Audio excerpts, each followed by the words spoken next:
afternoon, Blood fam. What's going on, guys? Hey, don't get much opportunity to be around for these 1 o'clock games. It's just not in the cards for us ever. We might get a surprise visit from Alex sometime this afternoon, but today I'm going to go ahead and try to get in here for the Bengals game today, just because I don't get to do 1 o'clock games. That may wear me out to where I don't do a primetime game tonight. I'm not sure, because I kind of want to play video games. I've been thinking about that as well.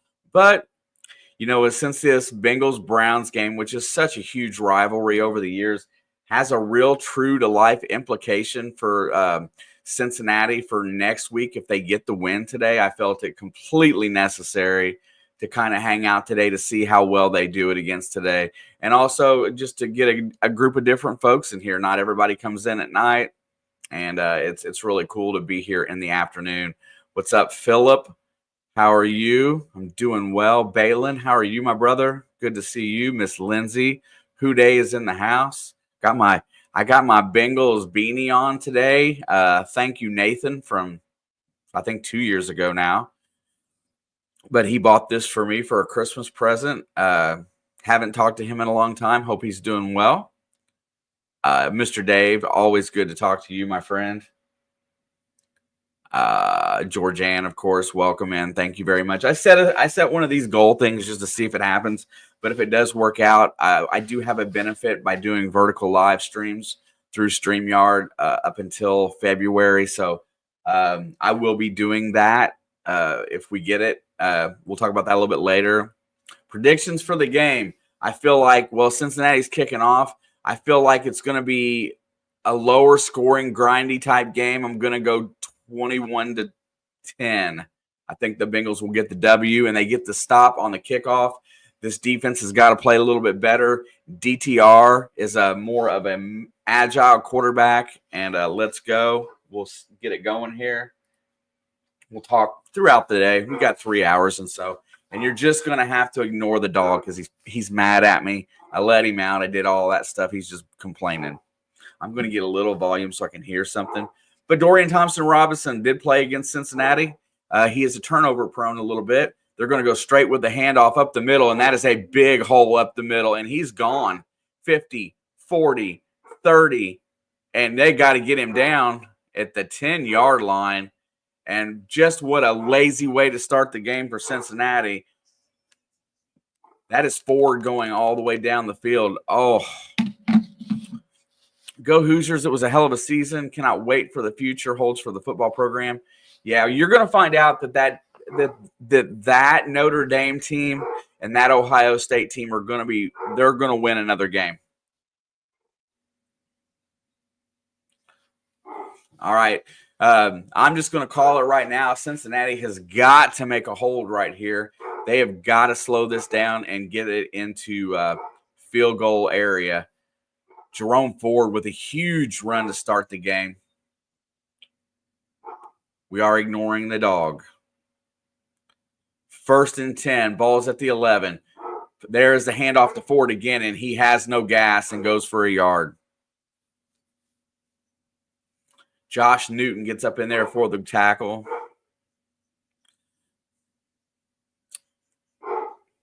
DTR is worse than Fields for sure. That I got a lot more faith in Justin Fields than a lot of people do. I think by the time he's settled in somewhere, he will be okay. He will be, in around 12 to 15. Jerome Ford was a Bearcat, and there goes DTR trying to run the ball. And he's going to blast it almost down to the 1-yard line.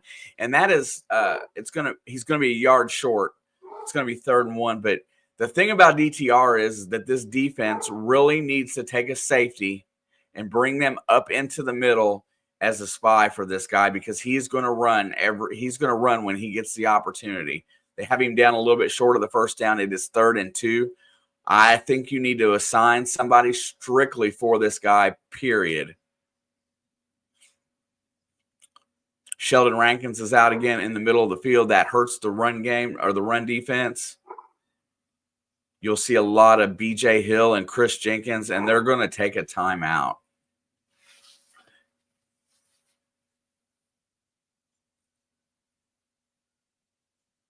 Yeah, I think it's kind of like Dave, kind of like what they do in the college game. I really think with the way this offense is structured, he's not going to beat you over the top. I don't think DTR can beat you over the top, but he can beat you with his legs. He can beat you outside the pocket. And I just think that no matter what your defensive scheme is, you have to assign a guy for him and keep him in check.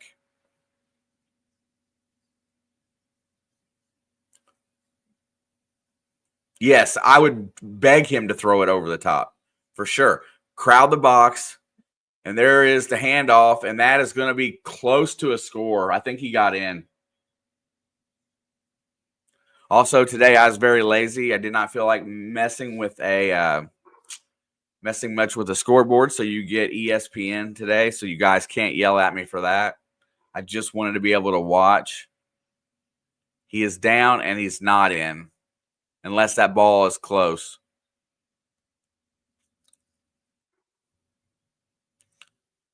I got burnt in fantasy, Lindsay. I'm in the semifinals, and I really thought Fryermuth was going to give me a good option, but he didn't score anything.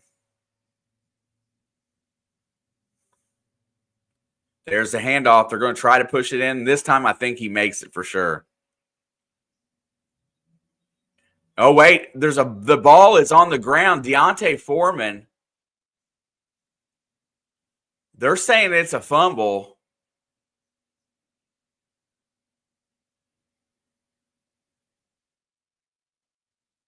So they're saying it's a score right now. Ruling on the field is a touchdown. And I had a chance to pick up Foreman, and I could have used them points. Oh, that's a fumble. That's a fumble. That's not a touchdown.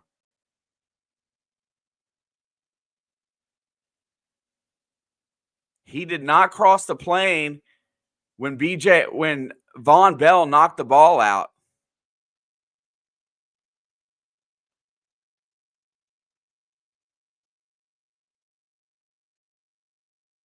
That ball never crossed the plane.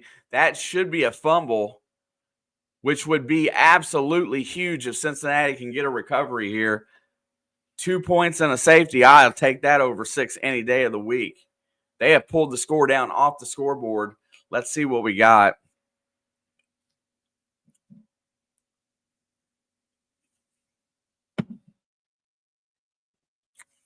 Also, we're going to go a little casual today.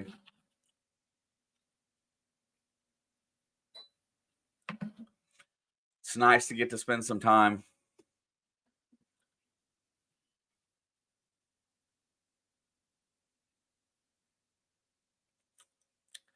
Dave, I'm 6 picks off the lead, and I feel like I'm having a really good year. And that Rob FL Thunder is absolutely killing me.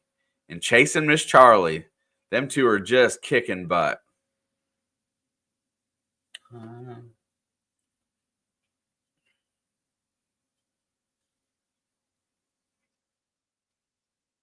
Dave, you picked the Rams. Are you okay?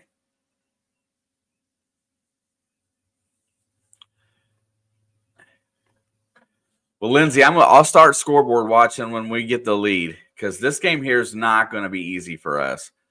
And I'm going to tell you, next week's not going to be easy for us. Denver's going to – Sean Payton is such a good play caller. I do think we have a pretty good chance to win that game because although I love Bo Nix, he's still a rookie.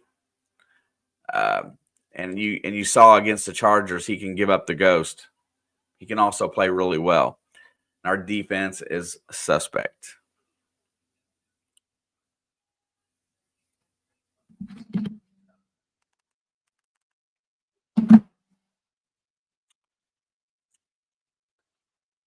I feel like I feel like the Colts have a chance to go 3-0 in these last 3. I really do.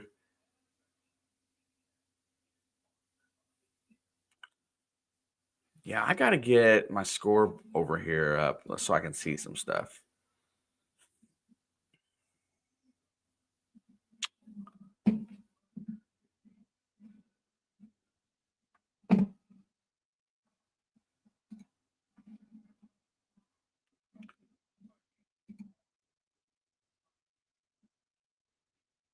And the Bengals do get the ball out of that.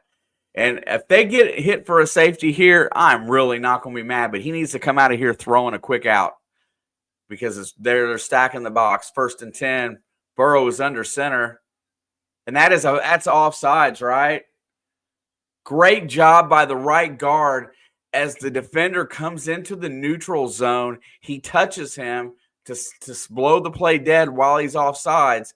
And that is an encroachment call. And that is super smart. I wish more offensive linemen paid attention like that. And that is a quick 5-yard penalty to get out of that deep hole that they were in. 2 critical mistakes by the Browns. And I am not blaming Deontay Foreman for that fumble. He got that ball just smacked out of his hands. Now the Bengals got some room. 1st down and 5. Looks like the Browns are going to be rushing for. I don't see a blitz package coming yet, but here it does. Check it out. And that is caught by T. Higgins. He's going to get the quick out and gain. So the goal today for Burrow is going to be to get the ball out fast.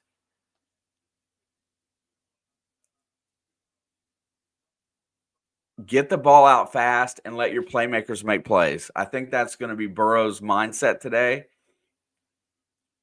And then I think once you get going a little bit, I think then you're going to bring Chase Brown and try to see if you can get him off the edge a little bit, spread this defense out a little, and then kind of work the middle if you get time. 2nd down and 1, but it's a great opportunity to take a chance if you like, but I think they're going to get the 1st down, let Chase Brown push forward, and he will get the 1st down plus about 3. Gets them a little bit further out. Burrow screaming orders at the line. Love me some T. Higgins, by the way.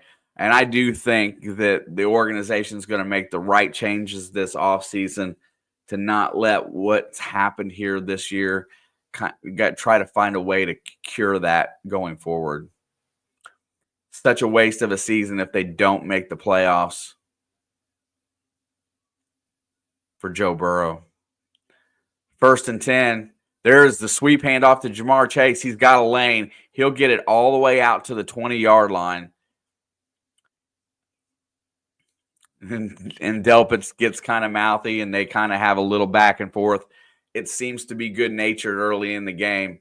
Our offensive line still not quite where it should be. Cody Ford's done an admirable job at left tackle. And I can't say enough about our feature players on offense. The 2 wide receivers plus Yoshivas in the slot. Gesicki, Sample, them guys have done a great job. Mims is a rookie on the right tackle, has done well. Back to pass, looking down the field, fires it again. That's Jamar. He breaks a tackle and goes out, and he gets pulled down by his helmet. I don't know if they're going to tack a flag onto that.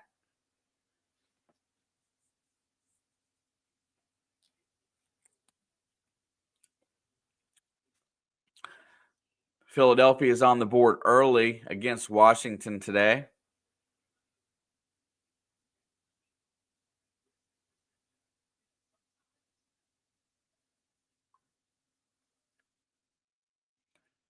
First and 10. Cincinnati's ball out is now at the 34-yard line. They're going to hand it off, and there goes Chase Brown. He's got a lane. He's at the 40, 45, 50, 50, 45, and out of bounds at the 43-yard line. Like a bolt of lightning shot out of the backfield, Chase Brown with the big quick carry there, and they are moving the ball. 21-yard run for Chase Brown. Let's go.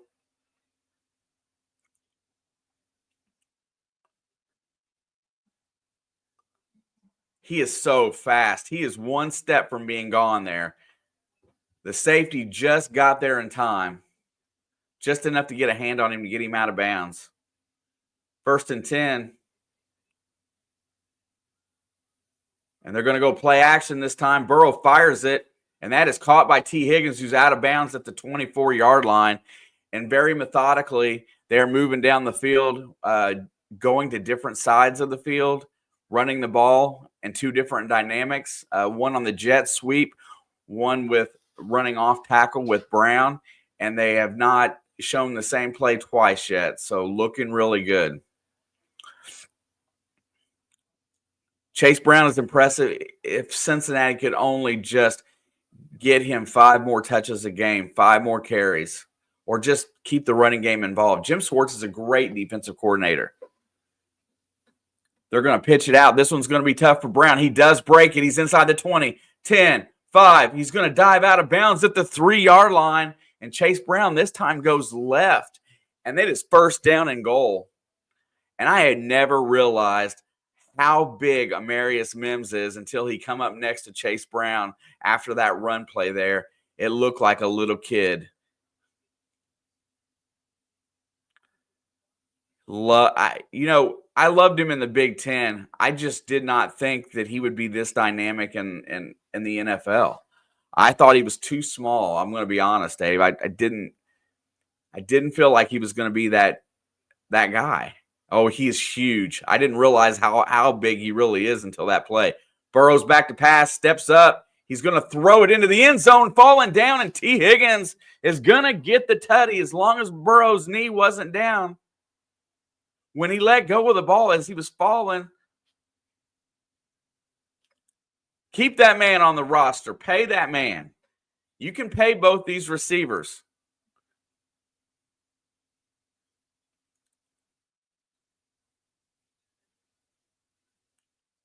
Oh, he might have been down when he threw that ball. Woo!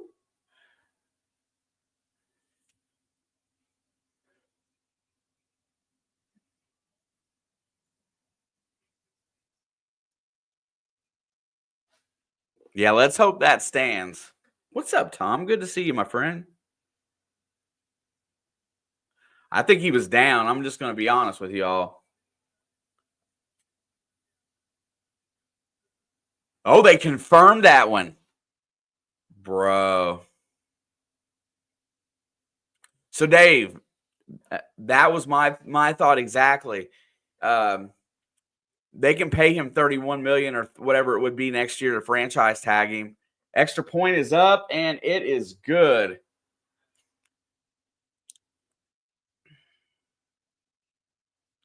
I still think that he would take a 3-year, $75 to $80 million.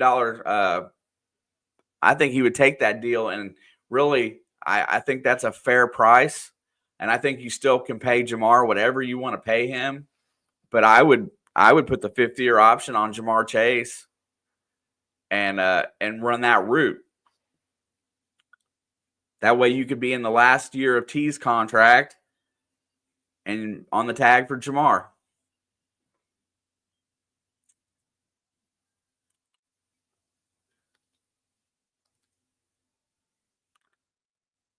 We'll take a 7-0 lead right now. For those that are checking, Michael Penix is making his debut in the NFL today. I will go back and watch that game later. I think they picked a good time to bring him in. A very winnable game at home against the hapless Giants. I think that's a really good time to get his feet wet. I don't think we're done with Kirk Cousins. I'm just going to call that out right now. And for all of you people that are following the playoff scenarios, Tennessee Titans go down and score first today against the Indianapolis Colts. So one of our other scenarios is coming true with the lead already. Detroit has a 3-0 lead in Chicago. Don't look for that game to be a blowout. I feel like Chicago will really stand tight on that, but I hope Detroit wins.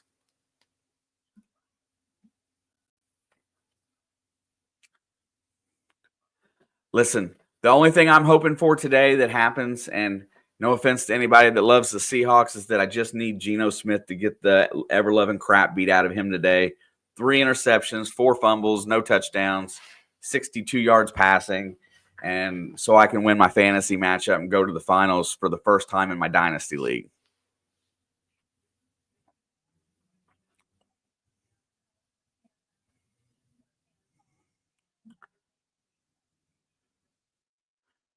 I had some strikeouts so far. Houston just doesn't give the ball to Joe Mixon enough. That was one strikeout. Pat Fryermuth doesn't get targeted enough. And he's been on a touchdown streak here lately, and he didn't do well. That was my mistake. I had somebody better that I could have probably started in his place.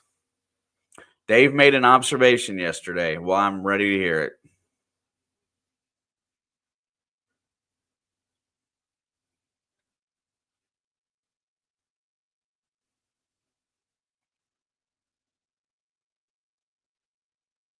You watch a lot of football, but you can't ever recall seeing the Texans win a game. That's weird. Joe Mixon was, until Tank Dell got hurt, Joe Mixon was the highlight of that team. I thought he had a really good looking game, but he did not get very many touches.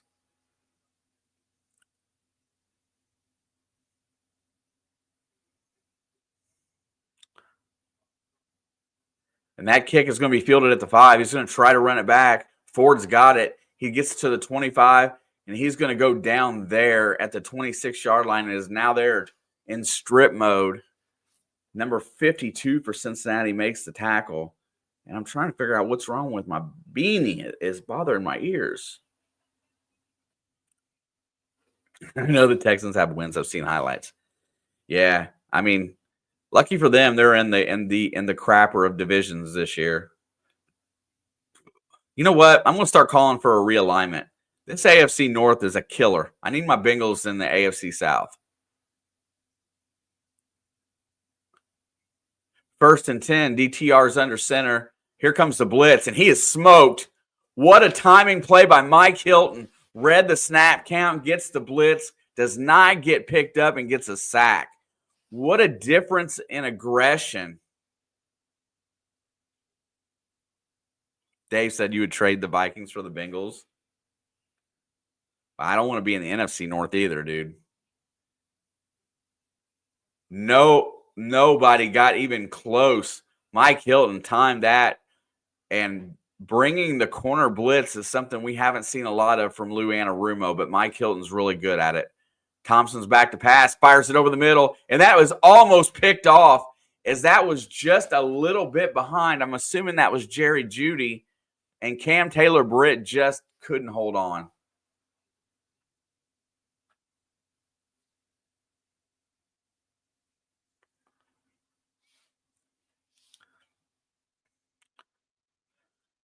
I just want to be in the South somewhere. Lou Anarumo should be on the hot seat this year as Detroit goes up 9-0. Jahmyr Gibbs gets a tutty there. 3rd down and 16. DTR's got a long one. They should get back a little deeper, and they're going to check it to the tight end, and that is going to be brought down at the 29, well short of the 1st down, and that will force the Browns into a punting situation.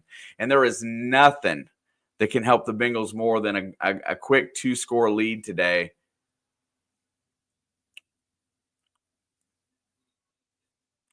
Carolina is up on Arizona. Figure that one out. I'll tell you what that's all about. Kyler Murray is not that guy, even though I did pick Arizona to win today.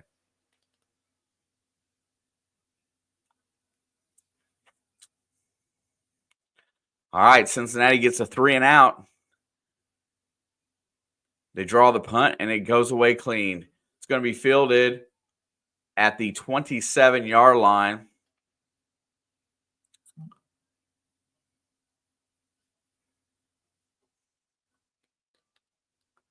Isaiah Williams' recent pickup. I think they got him from Detroit's practice squad. He's been catching punts for a hot minute.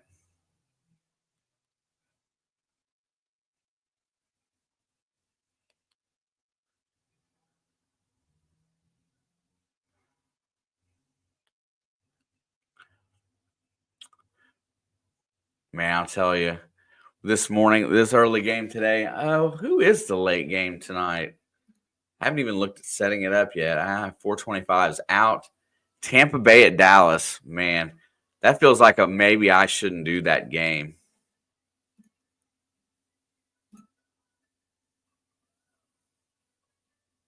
Tom says, go Vikings, $9.99 in there. And that does conclude my goal. So post-game today, 1 hour after, I will be setting up doing a vertical live stream for you guys. We will do a Q&A and talk playoffs. Tom, thank you, sir. That is very much appreciated. These goals that YouTube are setting up for creators they are enabling us to make decent money by completing things like that, and for very little, cost out there. So I don't know what this one's going to do, but the vertical live, I've already got a deal set up on that deal. I guess we can talk about that during the live, but they have set us up on a system like gems and jewels and stuff like that. And a certain amount of gifts over a certain amount of streams equals bonuses. So you are going to see me effectively doing bonus material constantly to try to make the bonus money that YouTube offers. But Tom, that's much appreciated. Thank you very much. Merry Christmas to you, my friend. Hello, we got Vikings and Packer fans in here. Saints and Packers I'm interested in, honestly. But yeah, so just to keep it on the up and up, right now I have to do vertical live streams until February, and try to earn jewels or gifts, and that's what the goal is to try to do. So I'm going to do those as well, just to try to get out there and build the audience and promote a little bit.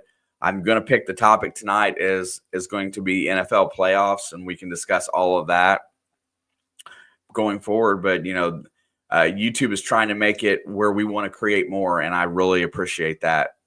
1st and 10, handoff. No, with play action, Burrow's going to move the pocket out. He's going to hit Jamar for a first down, and he steps out of bounds after about a 14-yard gain. And so the first thing I noticed today,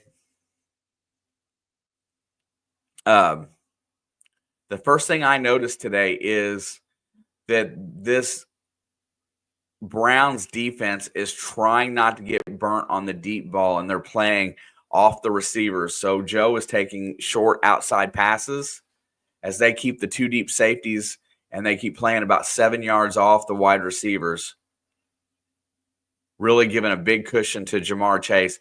And with that, Joe Burrow could just sit and throw the short pass to them all day long. And here he checks it down on the side that hits Jamar again on the out route, and that's close to another 10.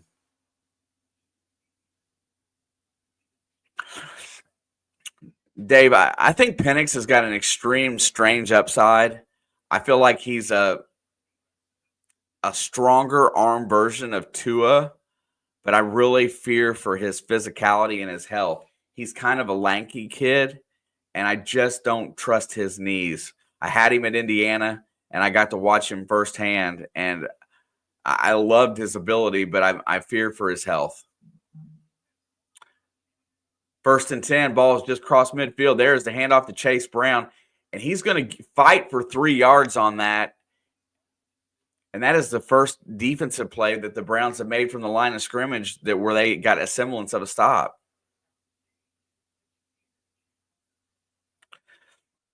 Listen, they're beat Kay. Good afternoon, Kay. They're beating on Indiana, but I'm going to tell you that Notre Dame team is better than advertised. I think they're a little bit better of a team, and that Ohio State team is better. I think the 2 losses that Indiana took this year were to really good teams. Ooh, that's Jalen Hurts is hurt. That's not good. Burrow has time, checks it down to Chase Brown, who gets the first down and then some. 13-yard gain. I'm sorry, 10-yard gain. Devontae Adams scored 11-yard touchdown.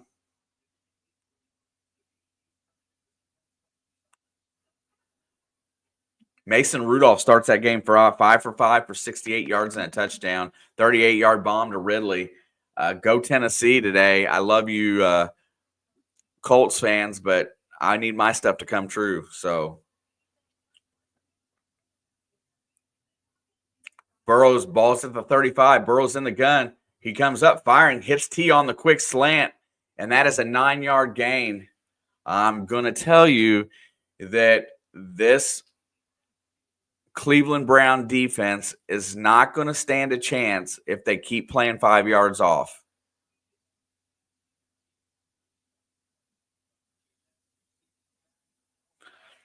Yeah, that's a huge thing. If the Eagles were to lose Hurts, their season's over. They got Kenny Pickett as a backup, and I don't think he can play cold weather. Here you go. And there is the first good defensive play off the line of scrimmage, and Briggs for Cleveland catches Chase Brown on the out. It's going to be 3rd down and 3 now.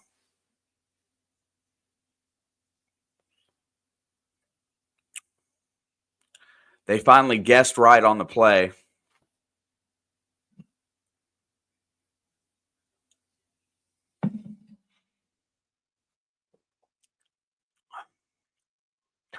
Well, now wait. 3rd down and 3. Big play for the Bengals here.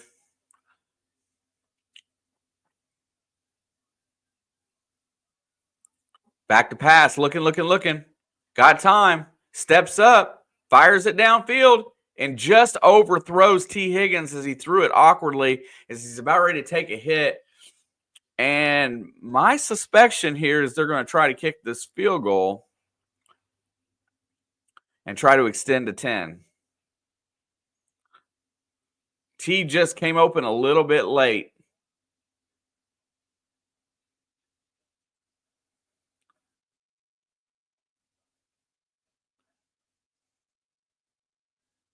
All right, Cade York, 3 for 5 this season. I didn't know he missed any for Cincinnati. He must have missed in Cleveland. 47-yard attempt. Kick is up, and it is curving right, and he missed it.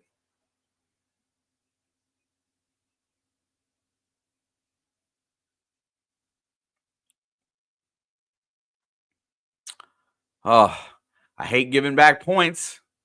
Hold was good. And something that we haven't had problems with in the past few years is field goals. Yeah, Kay, did you watch any of those 2 games yesterday? Listen, I know Alex is a big-time Chiefs fan, but that team just makes plays when they have to make plays. The defense knows when to put the pressure on the quarterback. It is almost like they start and stop. They are so good at situation.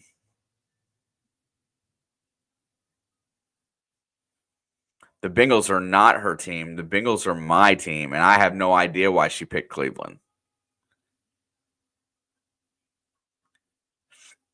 Rob, absolutely amazing. Hey, also, Rob, today after the ball game, I'm going to be giving you a phone call. I got some stuff to share with you that you might find very beneficial. We'll have to look though.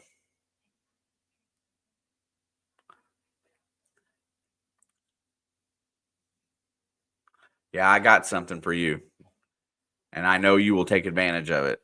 Refs magically appear at the right time. You know, I don't know, man. Everybody says that.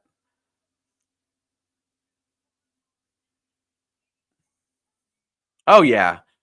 I don't always get a chance to talk, but I'm always around most of the time just because. But sometimes it's hard when I'm on my phone like I was today.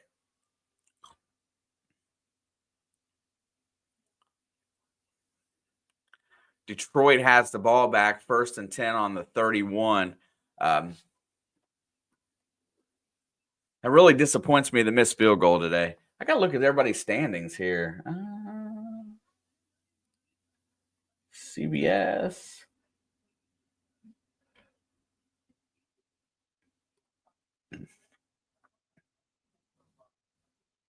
Okay, I did make all my picks.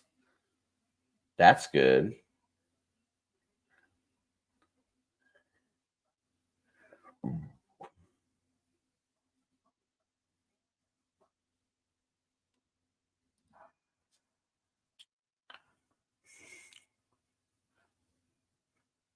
All right. DTR's got the ball. They are at the 37-yard line. They're going to go one deep safety. There comes the blitz. He gets around it, dodges, and he's going to get sacked. Loss of about 8. And who is that? Is that Miles Murphy? No, Chris Jenkins. It's all good, dog. Man, If it wasn't for about 15 of you guys, there's no way Alex and I would continue. We just absolutely the conversations are always fun. We're watching football. Everybody's really cool. We've weeded out a lot of the idiots that we didn't particularly care for. And there's the handoff. He's going to cut back. Nice run. He's going to get 7 or 8 yards back, and it looks like it's going to be third down and about 10. And the Giants put the first 7, God dang it, on the board against Atlanta. Tyrone Tracy, 2-yard touchdown. I know I'm going against him today in fantasy. Philadelphia is up 2 scores right now on Washington. Jalen Hurts is technically being evaluated for a concussion. Saquon got a 2-yard touchdown in that game. And that is the end of the first quarter here in Cincinnati. Look, I don't come out and say it all the time. There's some we have met some really cool people in here. And when it first started out, a lot of the people that we met, they some of them weren't so cool. Took a little while to figure it out, but the ones that continually show back up, oh man, I wouldn't trade you folks for nothing. I like everybody has differentiating opinions and we can bicker about them a little bit. There's a couple that I can fight with, but and everybody's kind of related. Like Steve's got a great fantasy channel. I sit and listen to his fantasy channel almost every time he posts. Sometimes I talk when I got something to say, but most of the time I just chill. I really want to expand this channel with a little bit more of the fantasy side for sports and a little bit more of the betting side. I've just got to figure out how I want to do it.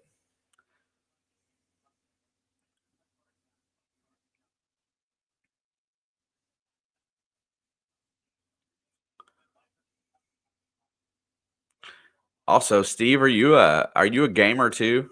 I didn't know if you were a gamer or not. I kind of got that vibe from you.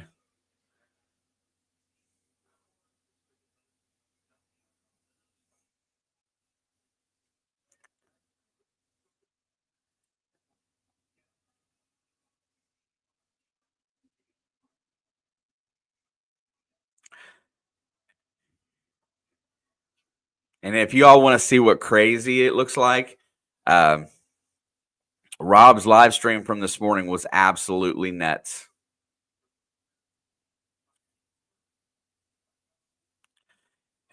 I like the game, Steve, and I got a game ready to play that I'm going to play tonight. However, I used to be big into games, right? I used to be big time into them. And now now I just like it. But I do a lot of the things I do for time with my kids.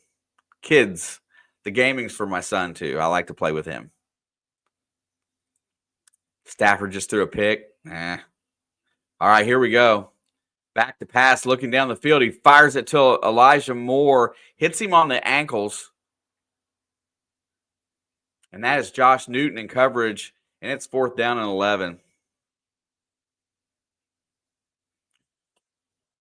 Steve, I ran a racket for a lot of years playing World of Warcraft.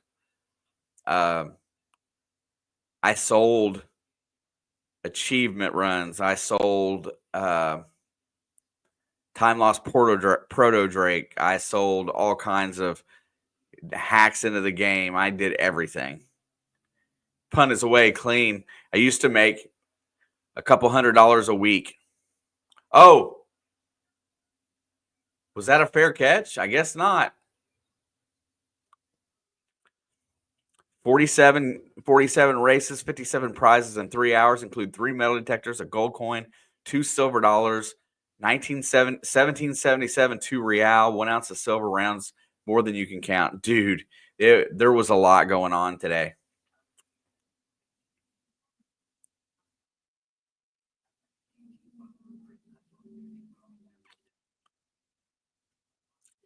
All right, we are into the second quarter here. 14:49 to go. Cincinnati leads 7-0.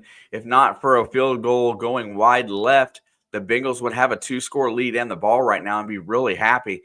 They have got to keep the pressure on because they cannot let this Cleveland team feel like they're in the game. It's going to be first down and 10 after that punt. The ball will be at the 21-yard line, and I suspect they're going to take a shot here as Gesicki comes off the field and T. Higgins comes back on as they make a quick adjustment.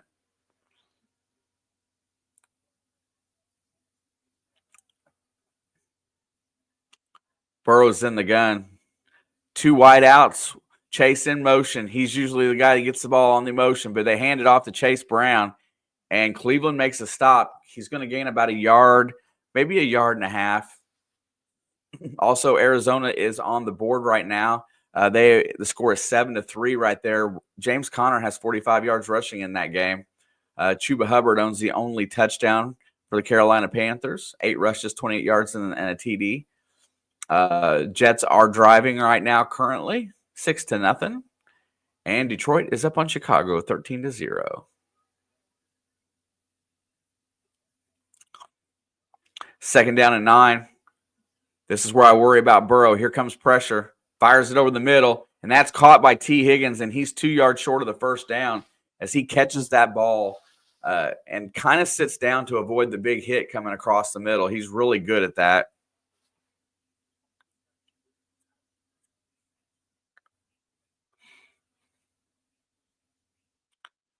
And Crowder gets a TD for the Comanches.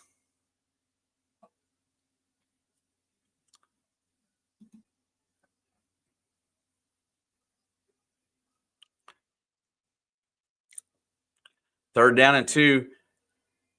Cincinnati's got 5 wideouts looking down the field. Burrow has time, scrambles, gets away, looking, and just throws it away. Very good defense. Nobody came to Joe's aid when he scrambled outside the pocket, and he really had nowhere to run.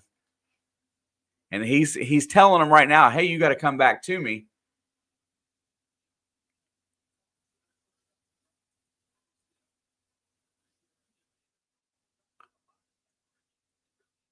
So the adjustment Cleveland has made, to my earlier point, is they have already tightened up the coverage a little bit. They realize that they cannot sit 7 yards off of these receivers or Joe's just going to pick them apart. So they've tightened the coverage and picked up the pass pressure. Punt is away. And like I said earlier, a 2-score lead would have been really nice early in this game to kind of push Cleveland out of their game plan, but it's still a 1-score lead, so now they're just hanging in there with the same plan.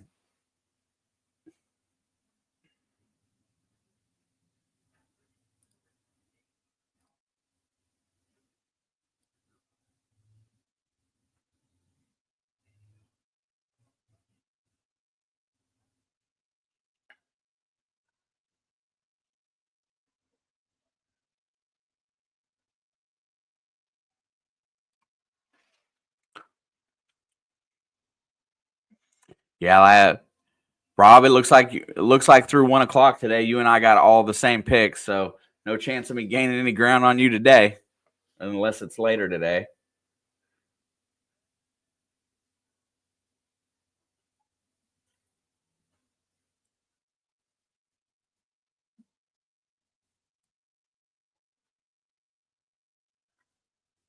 This is the most X's I've had on my screen in a while. I got 3 early X's. That's not good.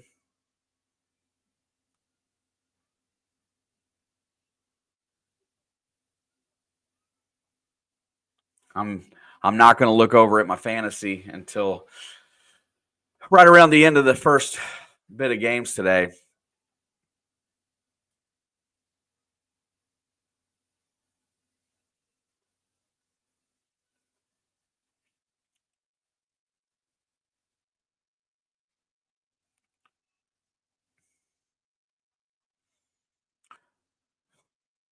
Derrick Henry took over the game yesterday and absolutely destroyed Pittsburgh. If you can run the ball on Pittsburgh, you can win the game. That's for sure.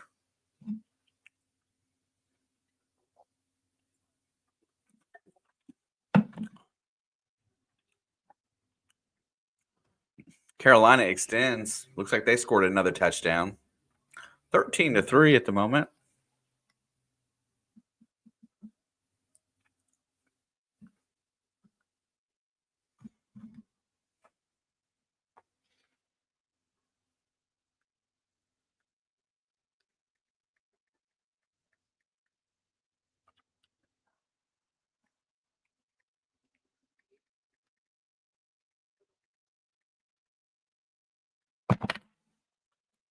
He was a freaking beast.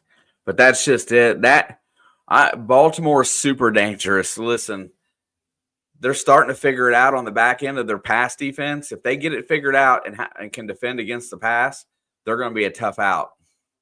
All right, there is the handoff, and Ford has nowhere to go. And if you're watching this game at all, Cincinnati is bringing their corners and safeties up to the line. Looks like Anthony Richardson just ran one in for the Colts. Tie that game up right now. Man, I really want Tennessee to hurry up and get that W so that one less thing to worry about.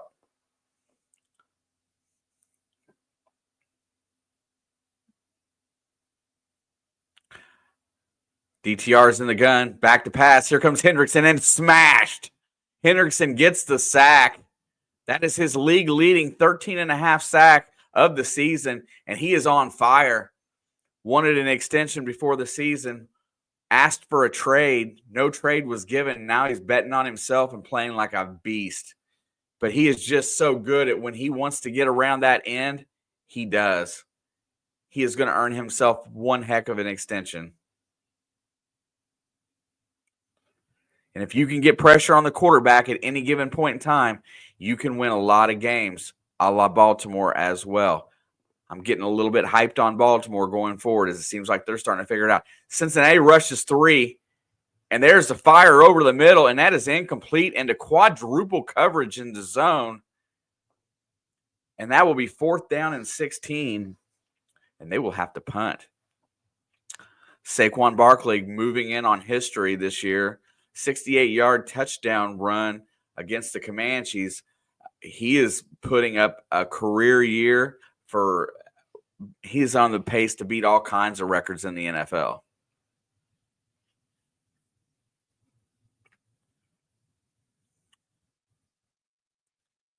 And apparently Carolina missed an extra point on that. And Isaiah Williams gets all the way back to midfield on that punt.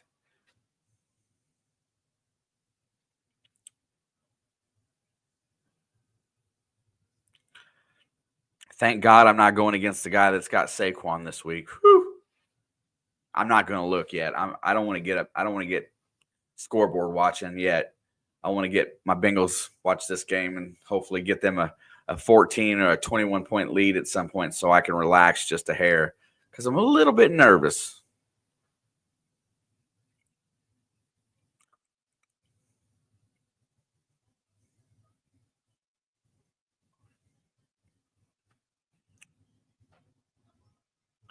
Rams strike back. Kyren Williams. He's a very unsung hero for that team this year. Provided a lot of balance for Matthew Stafford. Definitely, he's turning into that kind of guy. Kyren Williams is definitely an integral part of that offense. That's a team right there. Listen, if you want to pick an NFC team that can get hot and win, the Rams are that team as well. I think the Rams have more upside than I think they have. Maybe not anybody in the North. Although I think they can play with everybody in the North. They may not have more upside, but they should win that division out there. And I think they can give Philly a run for their money. I know they can give Washington a run. But I've always been a little bit favored to Matt Stafford. I just always felt like he was that kind of quarterback because he always had statistics, but he was always playing from behind. And I feel like he's in the right place now.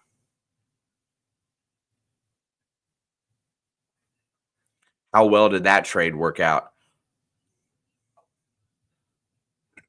Just a change of scenery for Goff and Stafford, and look what that's turned into.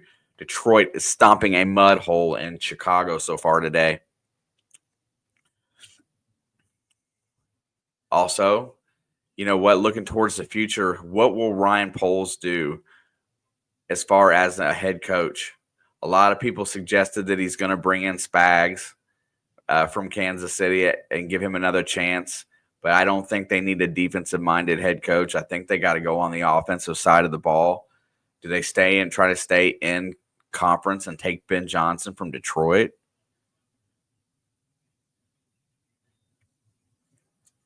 That is the best trade that's worked out for both sides ever, I think. Both teams are going to be in Super Bowl contention.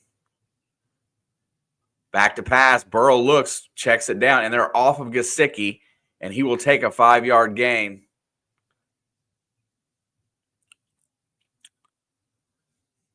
Tell me it was Jesse Bates, Steve. Tell me it was Jesse Bates.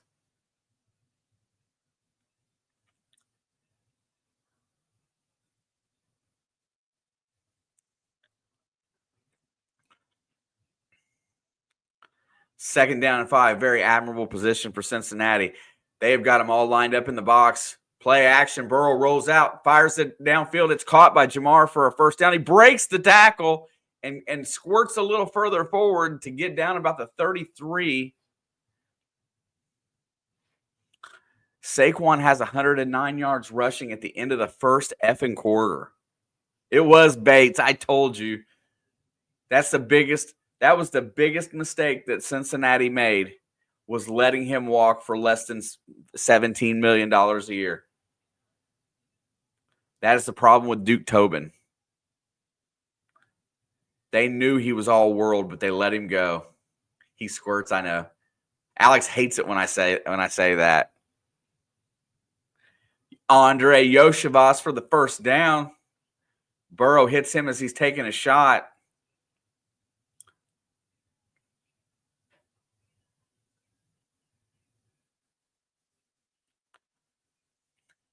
And apparently the Rams must have mixed their extra point too.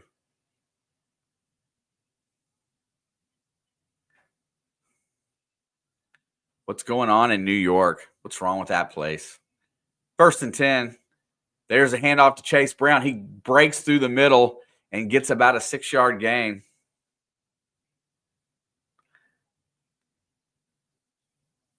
Welcome, everybody that stopped in today. Be sure to smash the like button for me. If you do anything, I will take that. I would love it if you'd hit the subscribe button, click that bell, and come back in here and chat. Oh, also, Ringo, nice to see you, dog. Too much into my game. I didn't get a chance to say hello. I appreciate you. 2nd down and 5. Back to pass, looking down the field. He's got time, fires it over the middle, and that's T. Higgins. He throws into double coverage, but it doesn't matter. T makes the grab, and we'll get about 4 yards, bringing up a 3rd and a short 1. Hello, Ringo. Steve, have you seen the commercial with the 2 ladies sitting back eating snacks and they're talking about football?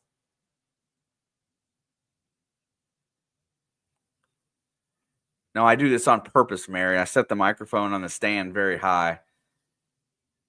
I do need a booster seat, though. Get me up higher. 3rd down and 1. Here comes the blitz. They're going to hand it off to Chase Brown, and he's going to barrel his way forward for 3.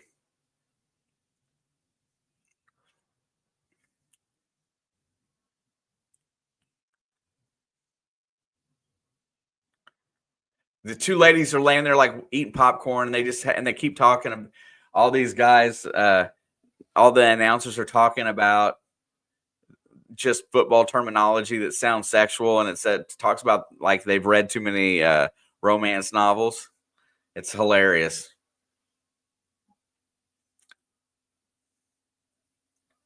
First and goal, Burrow's back to pass. Pressure comes. He rolls out, looking down the field, fires it to the end zone, and just a little out in front of Jamar, and it will be 2nd down. Burrow's escapability has been really good at times.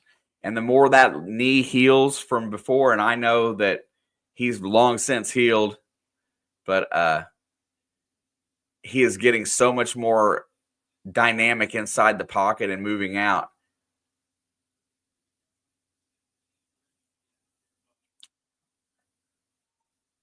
See, that is a hilarious short, Rob. I'm telling you. Second down and goal. Back to pass again. Looking, fires it to the end zone. Broken up. Tries to sneak that into a tight window. Looking for Higgins. Double coverage. Gets a hand on the ball, knocks it away.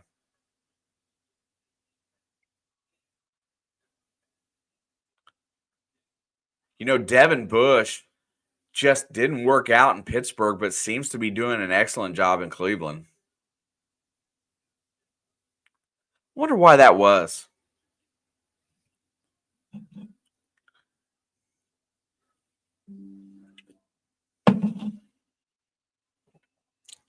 Big play, third and goal. Fires it into the end zone, and that is caught. Andre Yoshibas gets the touchdown. Cincinnati gets the lead up to 13-0.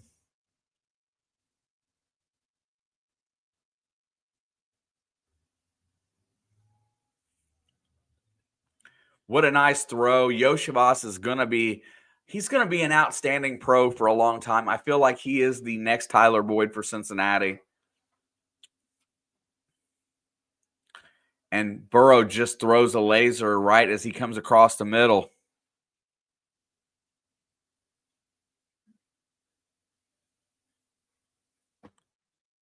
Kick is up.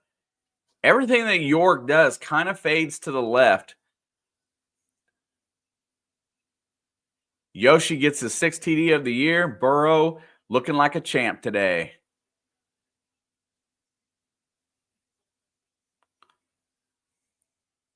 Let's go. Carolina is on the verge of scoring again at this point, as Indianapolis takes a 14-7 lead over Tennessee. Boo.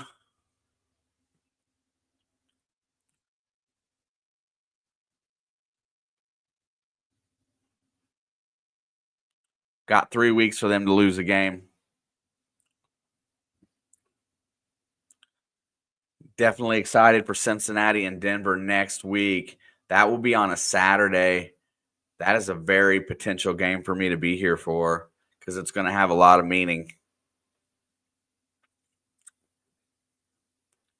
Essentially, the last 5 weeks have been playoff games for Cincinnati since they slipped to 4-8, whatever they were at.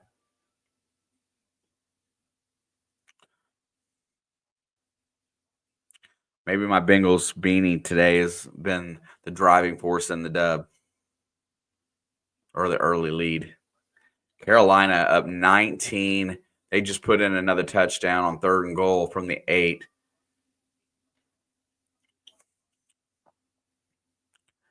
Is Kyler Murray's Black Ops 6? Is that what's killing that team right now? They add the extra point, make it 20-3.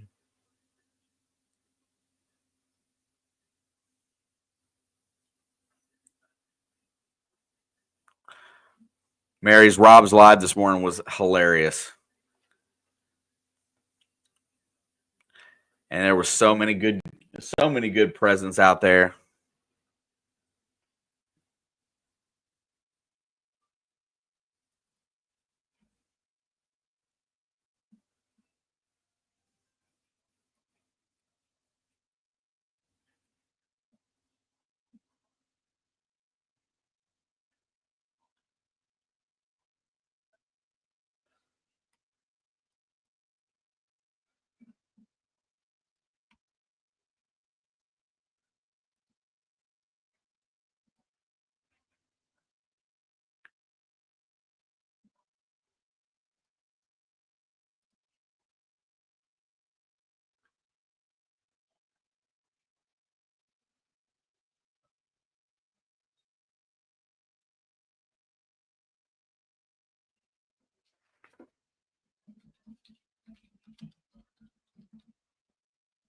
All right, here comes Cleveland on the return. He's going to go down at the 24-yard line. Travion Williams, the third-string running back, makes the tackle as he's played a very important role on special teams.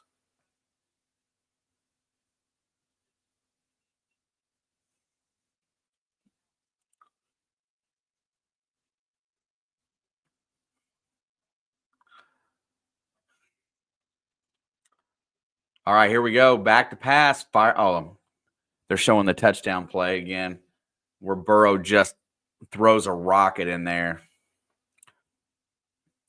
14 for 18 on the day, 133 and 2 scores. Back to pass, looking down the field. He's going to check it down to the running back, and he will be stopped after a 2-yard gain, if that. Nice tackle by the corners.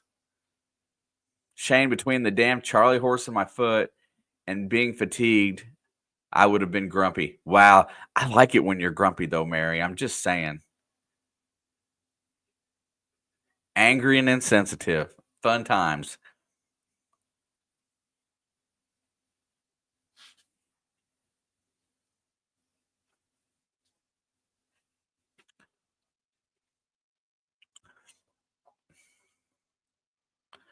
All right, here we go. 2nd down and 8. There is DTR. He's going to run for the first down. And Jermaine Pratt makes the tackle. I still think you need to assign a spy to this guy because although he can't beat you with his arm yet, he can definitely beat you with his speed. And that was just a run-pass option. And he decided to keep it instead of handing it off. Jermaine Pratt saved it from being a long one. What's up, Anthony? Kitty goes meow. Yes, sir. And DTR gets sacked. Mike Hilton with his 2nd sack of the game. Slot corner blitz from the left side, and he has caught him twice. Anthony, good to see you. Appreciate you. Bengals fan, let's go. I don't know if you're a Bengals fan, but I know you're a Grossi fan. Let them babies eat. Yes, sir. Mike Hilton, for his age, he is exceptional feel for that part of blitzing and that part of playing defense.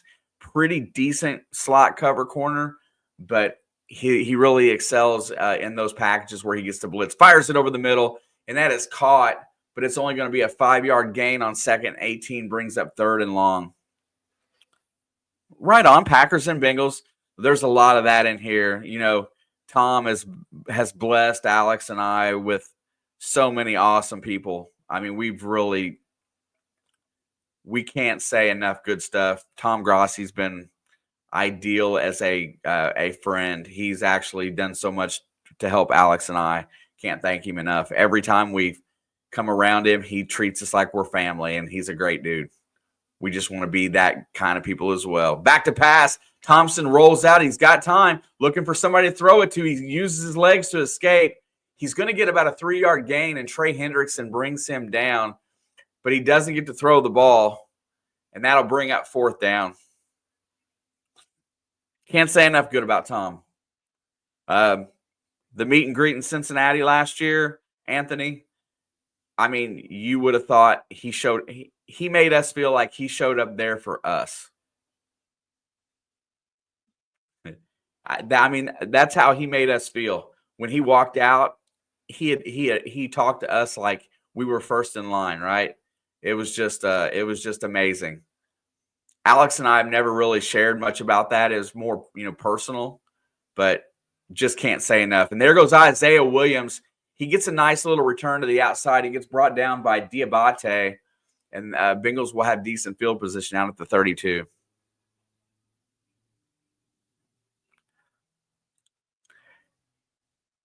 Yeah, Anthony, and just from what I've read going forward, the following that he's created on YouTube is going to change the way this works for us.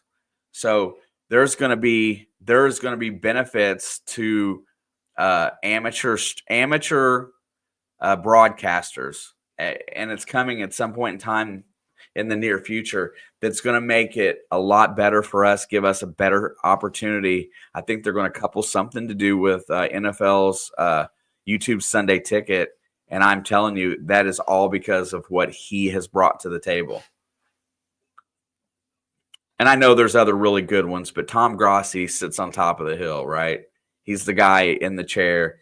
He's the guy that everybody loves. Yeah, I hung out for a little while. I wanted to be in here, and then I wanted to watch the game, but I just kept checking back in with Tom. Raising money for charity is amazing. Man, I'm excited when I raise 1,000 for charity and he does 100K.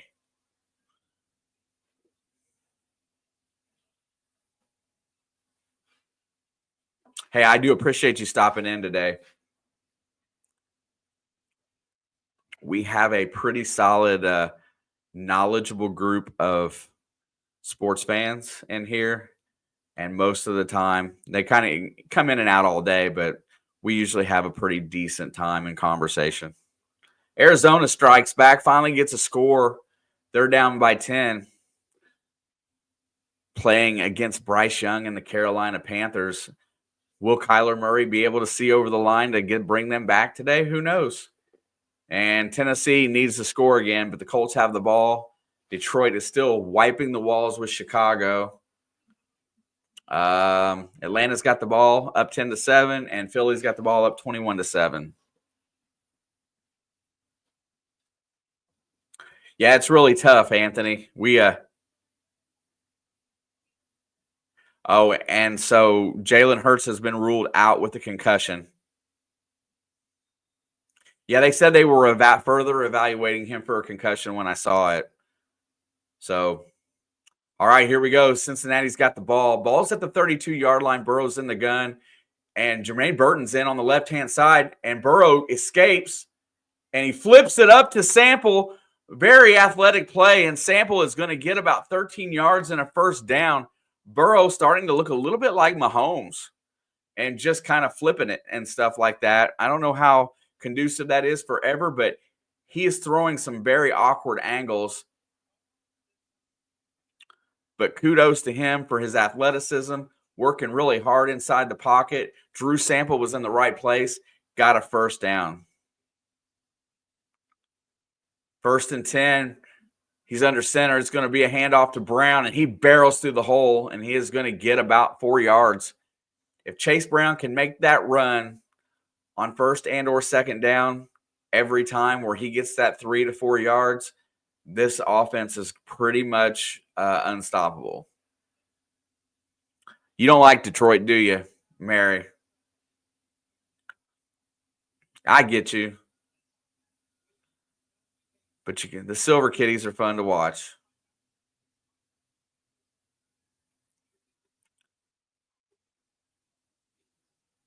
It is 2nd down and 7. Ball's at the 42. Burrow's in the gun.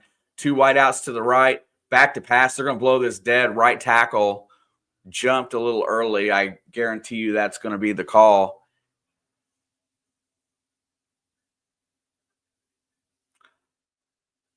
Devin Cochran gets out there to play right tackle, and he jumped a smidge early. Just got to keep the run and receptions team healthy. Yeah, I mean, I think spreading the ball around is the best way to put that. Getting everybody reps. There's the handoff to Chase Brown, and he's going to barrel forward, and he's going to get brought back. Nice tackle after about a 4-yard gain. It'll be 3rd down and about 8.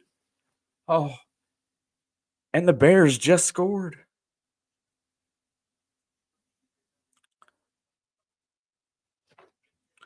Let's see if Washington can come back against Philly now.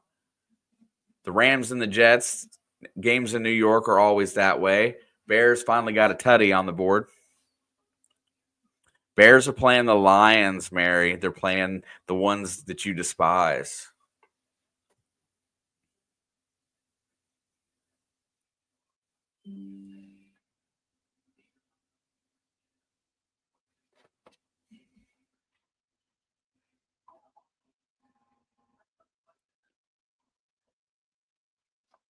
Currently in the It's in the Blood CBS Pick'ems, Mr. Robert Clark is kicking my butt, and he shouldn't be. He shouldn't be, but he is.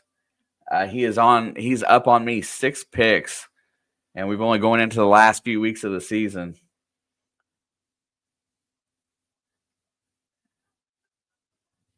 And I thought I was having an excellent year.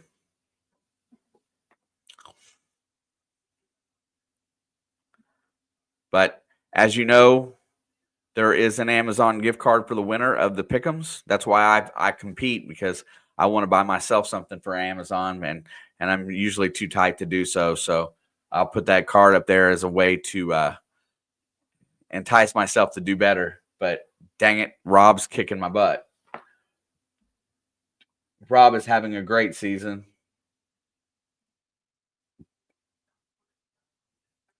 166 correct picks thus far. Charlie's in second with 161. And then me and Michael are in third with 160. Mary, Rob tries to figure out how to add up postage for sending out gifts. That's about all he's got going. But yeah, I do work a lot. Slob's in first. There he is. He heard his name. Mary said you got nothing to do but pick football teams. So there you go. The angle that they're showing from the field today, I think, is the same angle that I used on my thumbnail.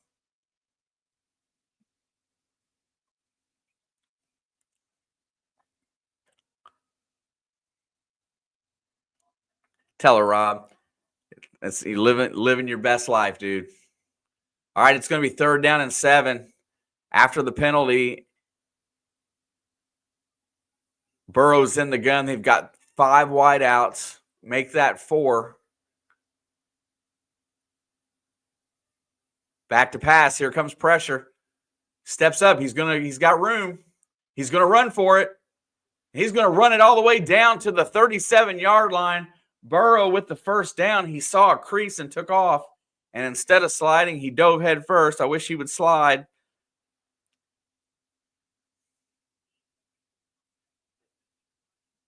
Yeah, you did. I did too, though. I missed the Thursday night game once. Burrow's back to pass, looking down the field. And there is the first sack of the game. Myles Garrett gets around Cody Ford and smashes him.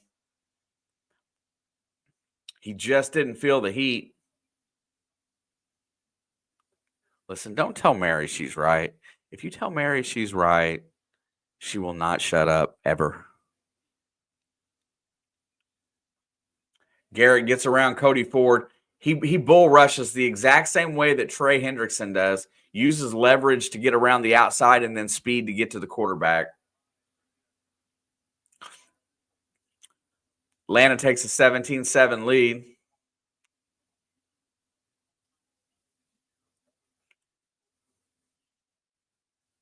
Burrow and Myles Garrett are having an exchange. Looks like Cincinnati is going to use a timeout here with 52 seconds to go in the half. Man, this game has gone so fast. Robin and Denise, and she does everything him. I'm waiting to see Rob in a high chair and Denise feeding him. Listen.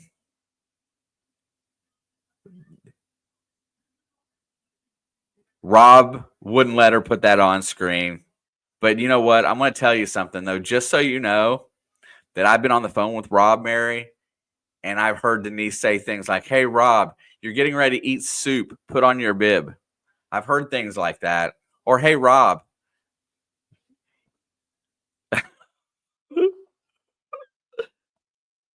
Rob, there's the wipies are on the table. Don't make a mess. It's more like a child-parent relationship. 2nd down and 18. They look like they're going to blitz. Here comes everybody. Burrow flips it up in the air.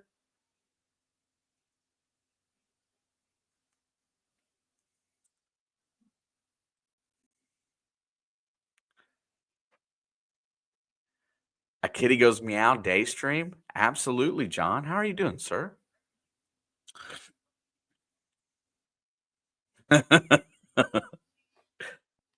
Listen, I'm making stuff up as I go along, but I'm doing it at Rob's expense, and he can take a joke. That's why I can do it with Rob.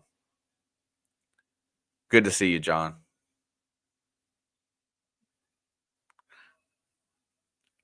Giving Mary some more ammunition. All right, 3rd and 18 after the all-out blitz. Burrow checks it down, and that is going to be stopped at the 42-yard line. What is Mike Gesicki is screaming about something.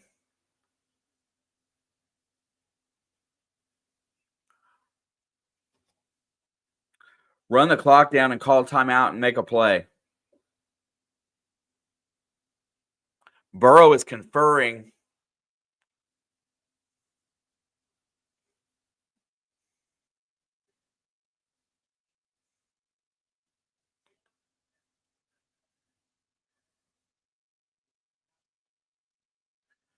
I suspect they're going to bring the offense back on the field.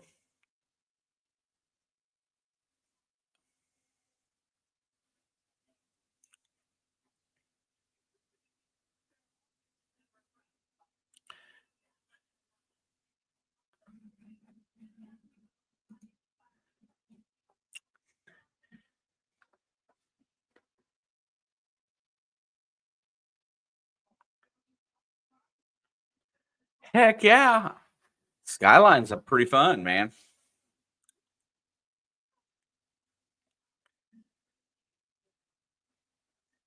Oh, listen to you. He digs his own holes, excuse the pun. Listen, Mary, just racking up on intelligence speak. Credit, giving you credit. They're going to let Cade York try a 59-yard attempt. Now, the only thing I got to say about this is you better get it the distance and not let this guy come back and score on you. If it was me, I'd run a fake. Run a fake. Run a fake. Run a fake.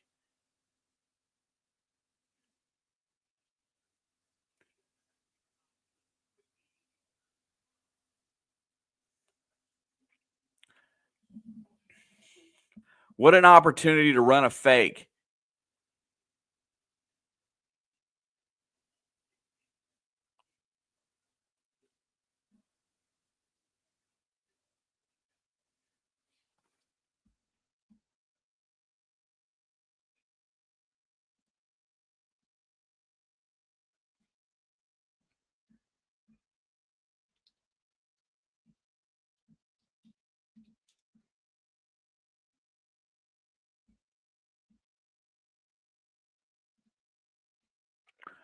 Hang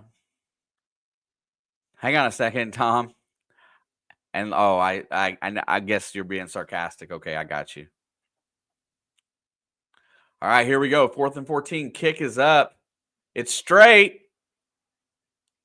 He gets it. Oh, yes. Cade York makes up for the one that he missed earlier and bangs in a 59-yard field goal to go to halftime. Thank you, Anthony. I was getting ready to squawk at that. Woo-hoo-hoo-hoo! He gets it by a yard.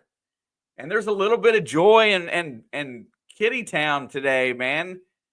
The Queen City's a little bit happy at this point going to halftime. Their defense is not allowed to score.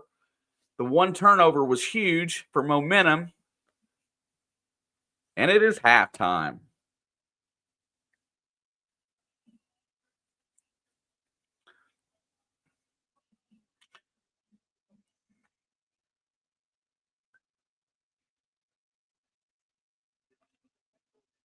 Cade York. Kitty can kick a ball. I think Evan McPherson better pay attention because if he doesn't get his S together, that I'm not saying Cade York is the guy. I'm just saying that he's very replaceable. Let's look at around a little bit at some of what we got going on. First one today, Philadelphia is up 7 right now currently on the Washington Comanches. Jalen Hurts is ruled out with a concussion, so Kenny Pickett will take them the rest of the way home. Want to see how well he can hold that down there. It's going to put a lot of strain on that defense as Offensive Rookie of the Year candidate Jaden Daniels is leading that Washington Commanders, trying to get caught up right now. Atlanta, let's take a look at some statistics on that game really fast because I want to see how it's going. Michael Penix, 8 for 14, 100 yards. No interceptions. That's all I need to see on there. Bijan Robinson carrying the ball. This is what this team should have been doing all along, is using this running game, as they've got 4 guys in positive yardage so far. Total of 66 yards for the game. Darnell Mooney is a great little receiver. Him and Drake London have combined for 104 yards with 7 receptions between the two of them, each with 5 targets. Nothing else to speak of in the passing game. Turnovers thus far today is where it's at. Drew Lock has a touchdown, but he does have an interception today, or a fumble lost, I should say. I'm guessing. I see a fumble lost and an interception, so I think he's got 2 turnovers, which really looks like to be the difference in the game. The last 5 weeks, Kirk Cousins has not been able to maintain possession of the football. Hence the reason why we see the rookie Michael Penix today, who's going out there and managing the game, and the Falcons have a 10-point lead as we approach halftime. Arizona, let's look here for just a second, is driving down the field with 23 seconds to go here in the half. Probably very important to note that the Cardinals started out very slow in this game. Kyler Murray, 8 for 10, 86 yards. James Conner, 12 carries for 111 and a tutty. That's the story right there as far as the comeback goes. Bryce Young has been serviceable. 34-yard touchdown run, and he's got a nice pass, so he's doing well for fantasy owners today. David Moore, 1 catch for 21 yards is the long. Adam Thielen, 2 for 15 and a tutty. Oh, Adam Thielen is on my fantasy team. Just so you know. Not a lot else to talk about in that game. Cardinals are looking to score with 23 seconds left to go. They are down at the 6-yard line, 2nd down and 4. I don't know how. They got 1 timeout remaining. Cleveland, Cincinnati. We've been here for the whole half. Mary, if you're out, much love to you, my dear. Get straightened out. We'll talk soon. And Indy's blowing it open against Tennessee. Boo. 15 seconds to go in the second quarter, and this game has got blown open. It is now 24 unanswered points after Tennessee took a 7-0 lead. Richardson, Taylor with the 65-yard run, Gay with the field goal, Anthony Richardson touchdown pass. Anthony Richardson's doing his job today. 5 for 8, 90 yards and a touchdown. He does have a pick. You do run that risk with him. His accuracy is not quite there yet. And let's see. Last but not least, Jared Goofy and the Detroit Lions having a pretty nice time thus far with the Bears, 26-7 as they approach halftime here. Jared Goff just hit Aquanemius St. Brown for a touchdown.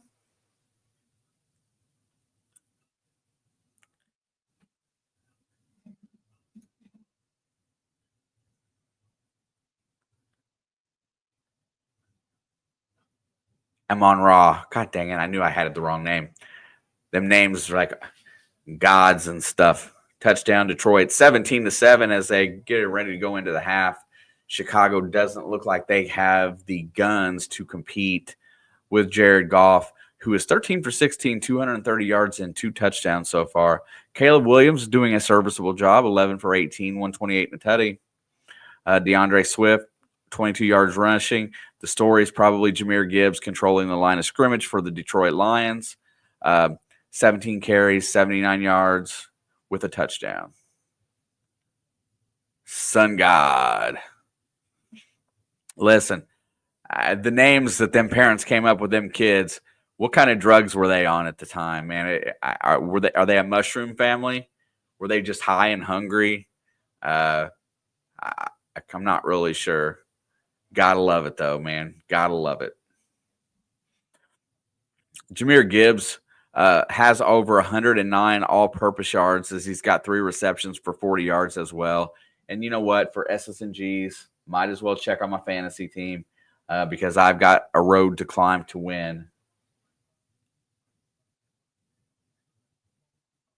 You think that they're just highly educated? I would like to think that they were sitting back, chilling on a Friday night, man, and eating some mushrooms and thought, you know what? When we have kids, let's write down some names on what we want them to be. That sounds more fun to me. Highly educated. I'll take that though. Rising Rhinos in the house. Everybody check out the Rising Rhino. He is one of our in-house Indianapolis Colts fan, or at least by his beanie, I would assume so. And that's the game that he is broadcasting today. Give it up for Rhino, who's got a great following, and I'll take the likes every day of the week. Giants fan, there you go. Crash of Rhinos. That's what I said the last time. It's a crash of Rhinos. Means that's a group of them bad boys. We got a blood raid. They got a crash of Rhinos. But you guys are awesome. Thank you for stopping by, supporting my guys. We'll definitely swing back over and get you later today or tonight if we come back on. If not, it'll be Monday. Sticks of Maine. Spreading the good word of Golden Corral. I like the Golden Corral. I go in there, I get what I want. Giants fan, thank you. We're having a lot of fun today, actually. As my Cincinnati Bengals have a 17-0 lead thus far, and they just finished the half with a 59-yard field goal, which hasn't happened much for them this year, as Evan McPherson has sucked balls, and we have struggled.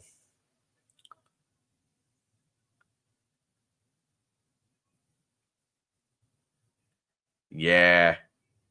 Rhinos, he's got that Colts beanie on all the time. I brought out my Bengals Christmas beanie just for this occasion today.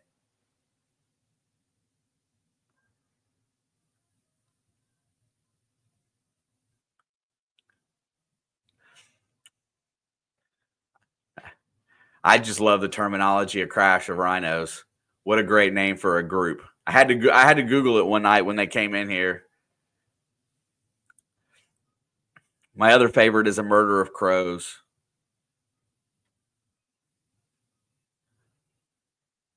Rhino Anthony is from the Tom Crossy contingent hanging out with us today. Definitely another one of the good guys out there.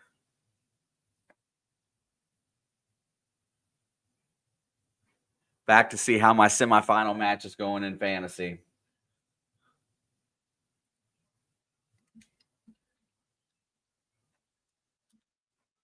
I'm kind of scared. If I win this one, I get money. So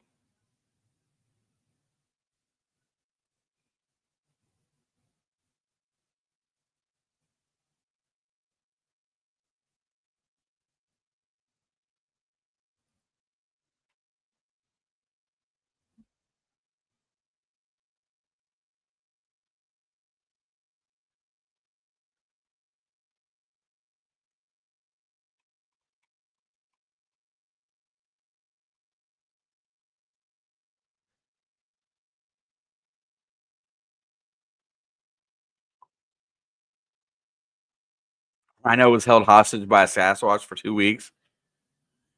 Did he get sexual? or was he just held hostage? My brain goes to dark places when things are portrayed like that. Oh my gosh. Chicago drove straight down the field and scored. I don't know how they did it, but with 39 seconds to go, they've trimmed the lead. It looks like to 27-14. Oh, I'm in trouble. I can see it right now.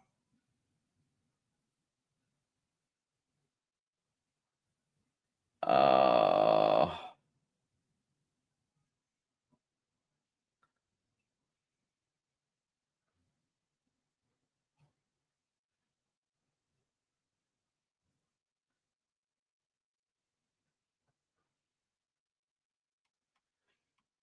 Well, looks like my reign is going to come to an end. Well, maybe. Let's see. Who's scoring all his points? Calvin Ridley and Kyron Williams are scoring against me. That's who's doing it. And let's see, Fairbairn, and he's got the defense. So it's still up in the grabs. I'm down 126, or I'm down 63 to 30 right now, but I have a secret weapon, and hopefully the AFC East game doesn't do him badly, but I got Josh Allen for tonight. We'll see what it looks like after Josh Allen. And he's got Geno Smith today. I got Josh Allen, so my upside feels a little bit higher there. As long as I'm within 30 points, I have a chance. My stepfather had a framed Johnny Unitas letter. Now I'm a Packers Bengals fan. Serves him right. Johnny Unitas.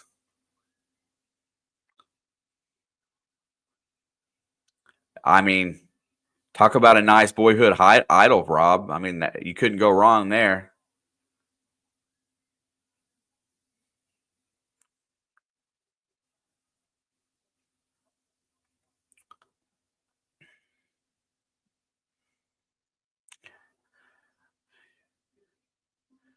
I'm actually in the process of I'm not going to be one of these guys that sits on things forever. So my boyhood baseball card collection, I'm getting ready to go through and liquidate it and buy me some stuff for the studio.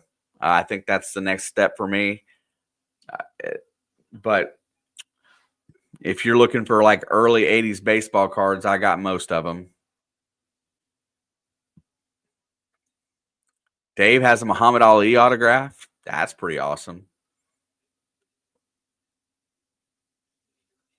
Brooks Robinson. There's another one. Hey, Dave, I got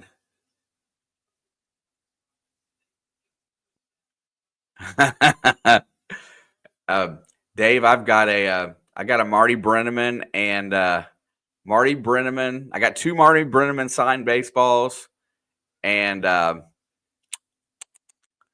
blonde pitcher for the Reds, Bronson Arroyo. Yeah, he signed it as well. There it goes. And this returner for the Bengals, this is Jermaine Burton. He is getting really close to breaking one.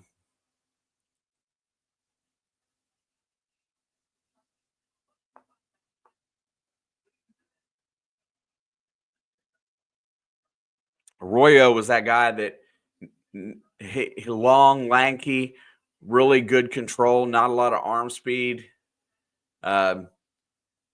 Made you hit the ball to beat him. All right, here we go. Third quarter. Bengals are in the gun.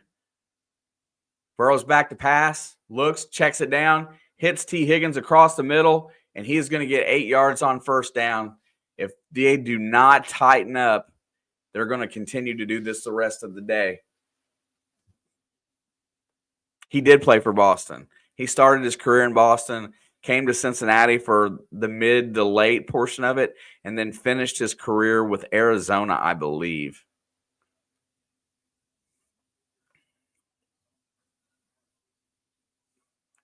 Second down and 2. Looks like a run play. Burrow's under the gun. Is going to hand it off, and they sniffed that right out because it was real easily figured out. And that'll be a no gain or a loss of 1.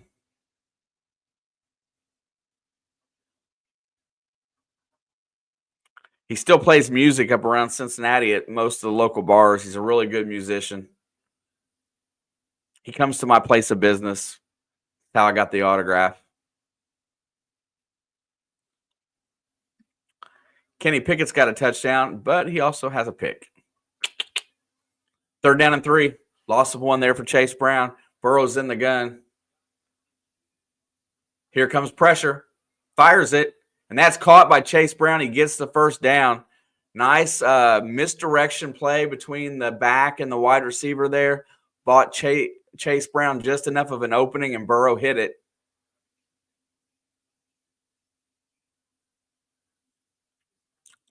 That's the other thing. I still think Burrow's wrist is gaining strength as more and more time goes by, as his ball has not looked as good and his deep ball has not gone as far.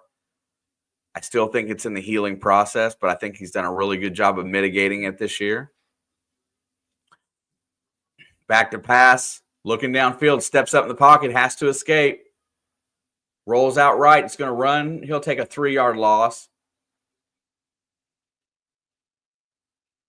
See, Joe Burrow does not get any kind of calls going out of bounds. He gets beat. I'm going to tell you, that's the one thing about Joe, is that he doesn't get any help from the officials. Watch this hit. Even though out of bounds, he's out of bounds when he caught him. Look, completely out of bounds, and he follows it through and tackles him.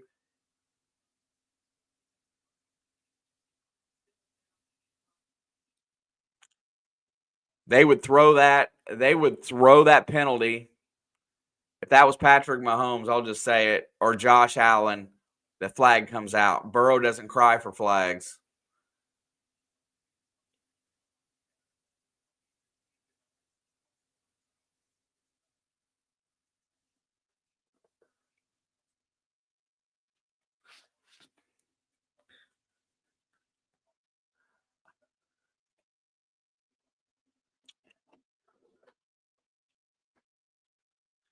Third down and 4 here.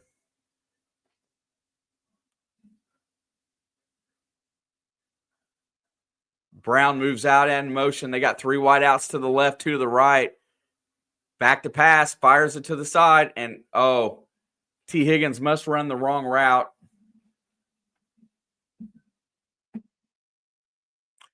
All I saw, Steve, is that he bought their presents early.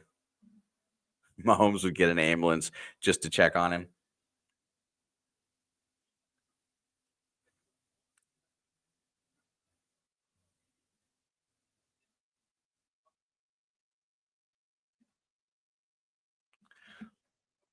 It's not necessarily a miscommunication there, just a misreading of the coverage, I think, is the way it looked. And that ball bounces, and he's going to take a shot and be tackled at the 12. Ivy, the backup cornerback, who hasn't quite developed yet, but is still a young player in this league.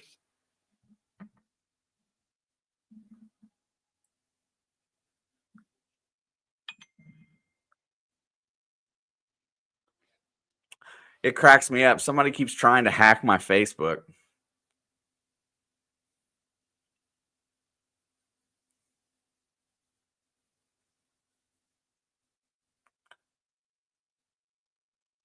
Flag on the play.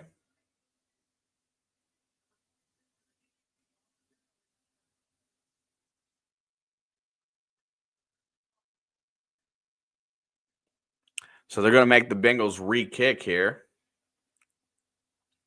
As one of the players on the kicking team voluntarily went out of bounds, trying to figure out what that was about. Maybe they'll show me a replay.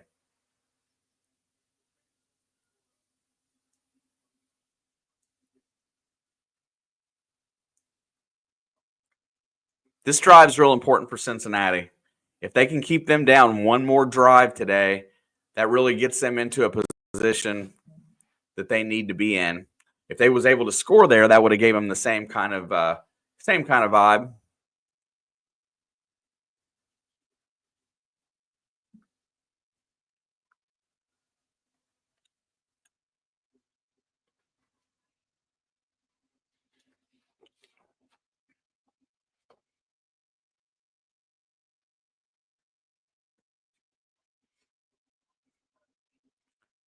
Looks like my batteries are going dead on my lights.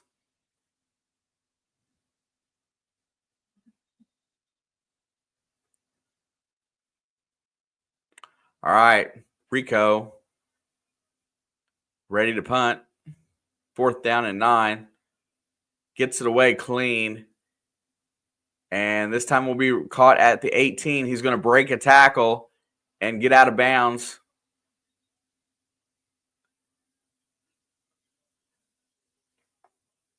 That is James Prochet the second. I believe he was on the Chiefs last year, maybe.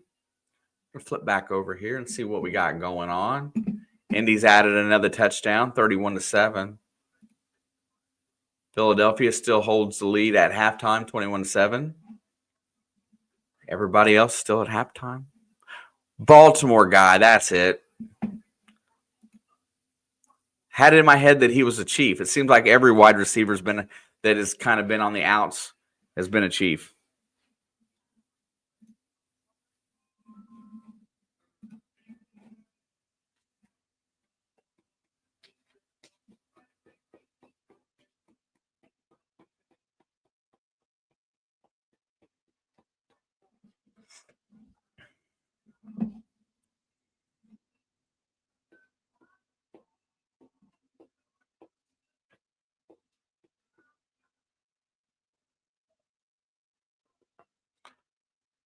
Boy, but I tell you what, he picks them back up off the waiver wire when people don't know how to use them and finds a use for them. Mecole Hardman sure fits that bill. Now they've got some more talent in there. He probably won't see near as many.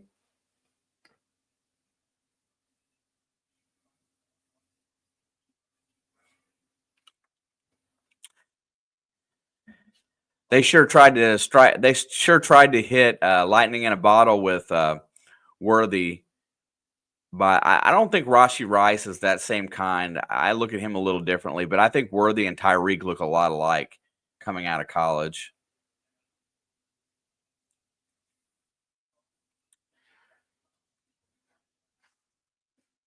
They like that guy, that's for sure.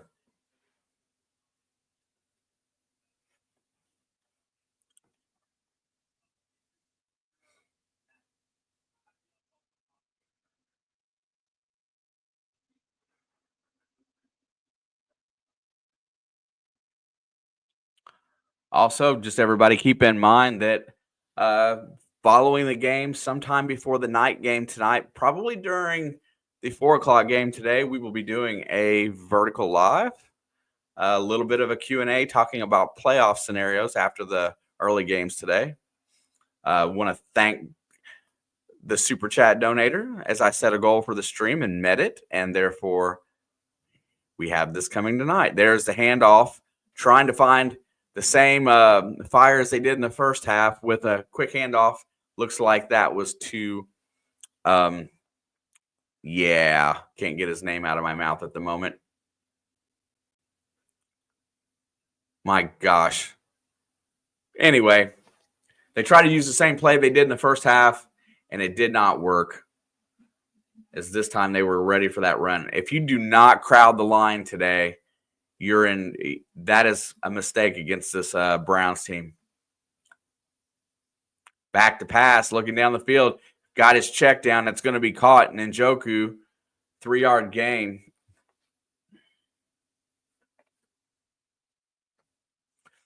The Bungle Beagle. What's up, young man? Good to see you today. Thank you for coming in here.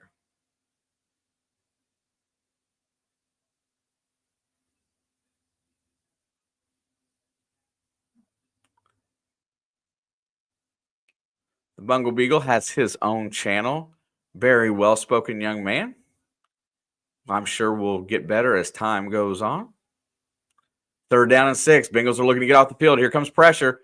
Thompson rolls out. He's got time. Here comes Hendrickson chasing, looking, fires it back across the middle of the field. And what a nice grab. Ford makes the catch and gets the first down.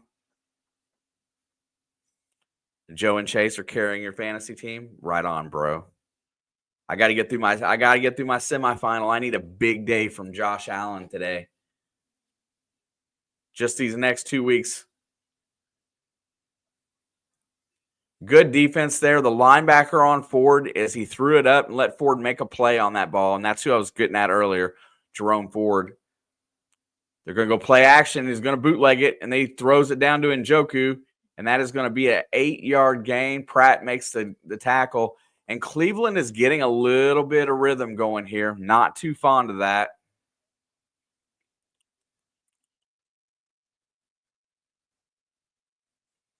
Finding a way for them to get the ball out of the hand of Dorian Thompson rather quick. is really what the only way that this Cleveland team can survive, because he doesn't have great pocket presence if he holds it very long. They should keep him moving. Check down and incomplete. Don't fight to the point where they throw a flag, and it's going to be 3rd down and 4. Listen, I run the risk here. If it's me, if this is my call on 3rd and 4, I send the house, go cover 0, and blitz this young man.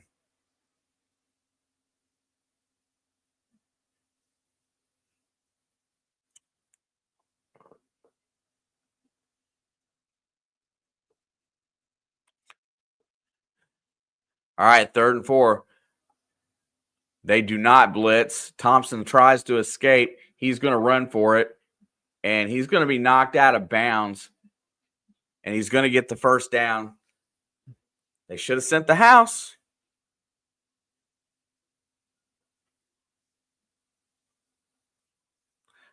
That was a very good effort by the quarterback to get the 1st down there on that 5-yard gain.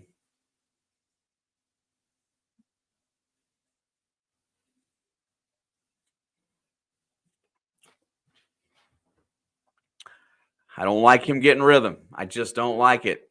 Cincinnati's got to put a score on the board here. Make him, there he goes again, looking to flee, and then he just throws an errant pass. Did you see? I mean, I don't know how many of y'all are actually watching, but he does not throw the ball well on the run to the left. He throws it a lot better on the run to the right. His arm looks very suspect when he goes left.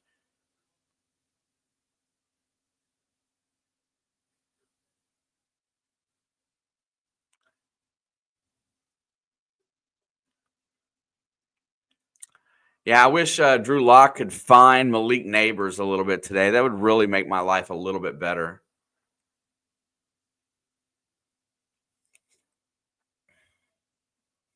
Back to pass, looking down the field. He's got time. He gets it to Njoku, but it's brought down really quick. Davis Gaither is there for coverage. David Njoku is just a big man. He looks like it looks like a left tackle more than a tight end.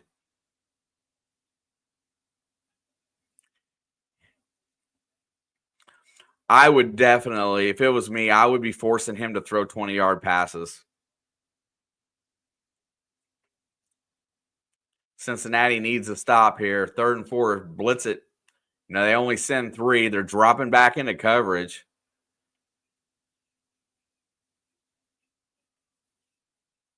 Oh, they're going to give him the flag?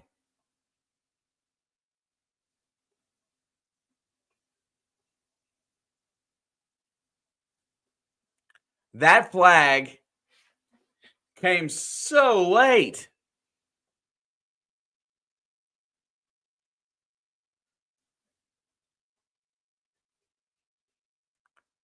Who threw the flag?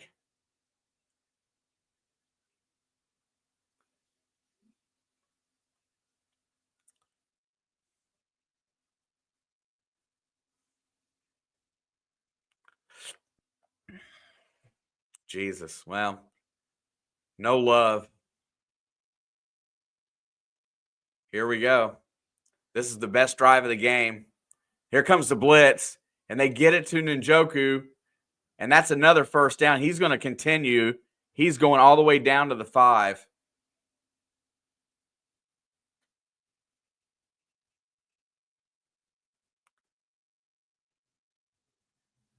Yeah, TD pass by Locke to the Falcons. Matthew Judon. I still don't know. Good.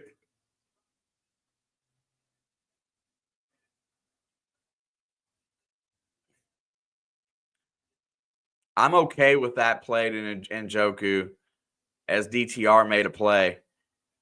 You better stop the run. And I guarantee you, Jerome Ford is not going to fumble this time.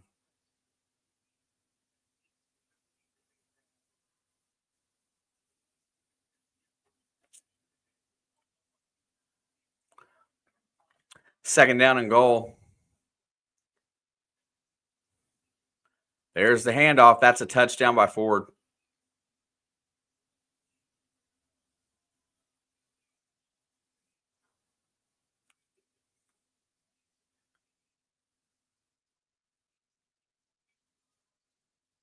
Not too thrilled about that.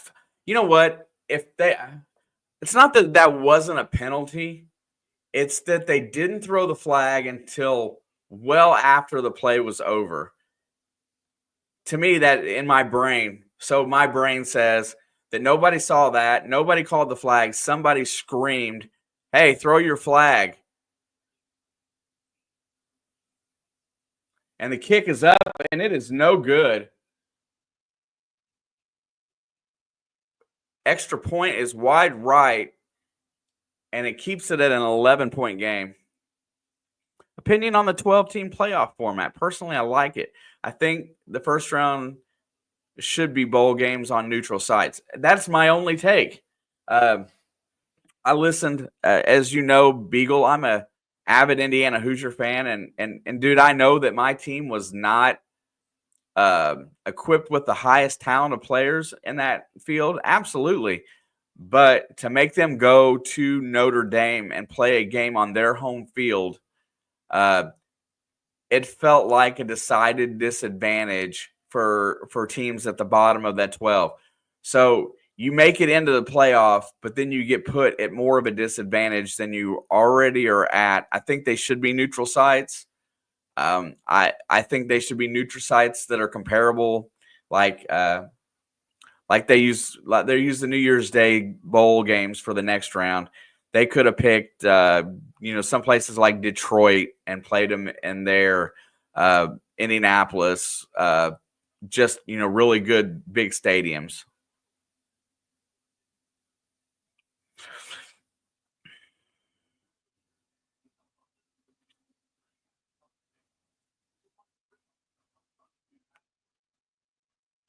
Yeah, the Arizona State bye, the highest ranked conference champion between 4 and 5. I don't know. I still think that's okay for the 12 team, I guess.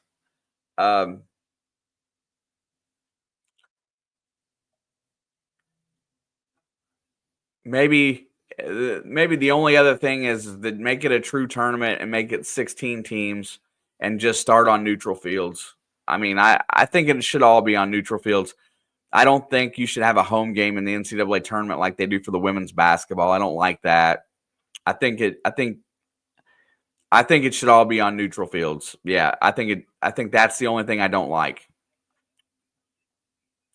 Because after watching Ohio State dismantle Tennessee, and I really watched that Notre Dame team pretty tight, I really feel like you will see those two teams advance at least one more round.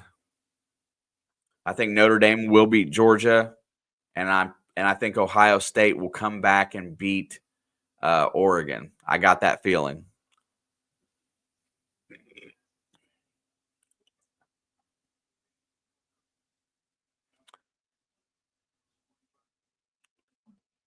And I think Penn State's got a really good path as well.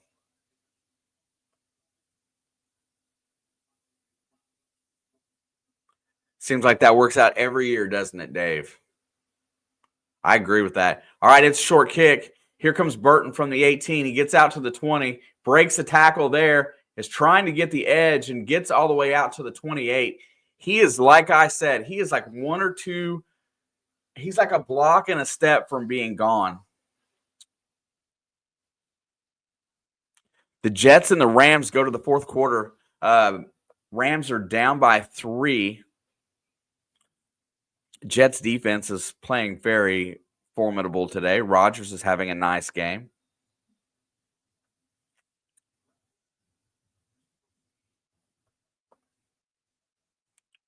All right, here we go. Cincinnati needs to put up a drive here. They still got a 2-score lead. However, they need to assert a little bit of dominance here. Passes it over the middle, tipped up, and it's incomplete.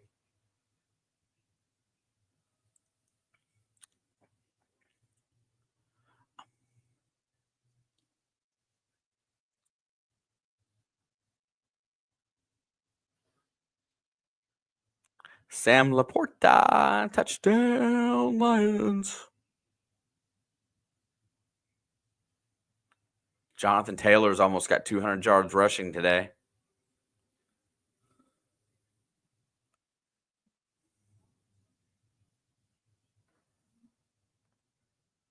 Back to pass, fires it to the outside. T. Higgins gets tackled.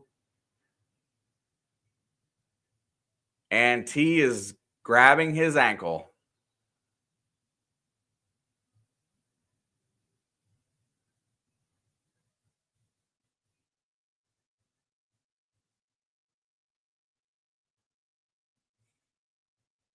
Please, let's not let this man be hurt.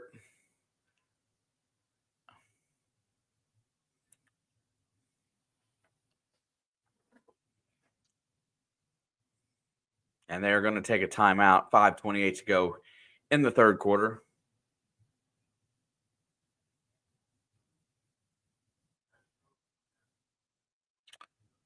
Let's see. What's up, Terry? What will happen to Chase?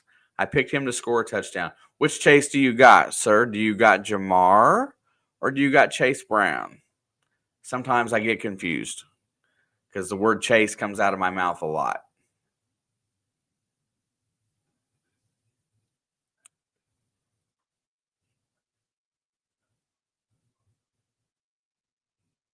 You could be talking about Chase Daniel.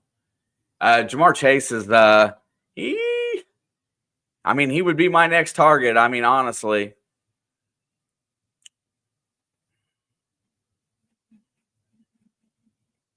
Hopefully T is not seriously hurt.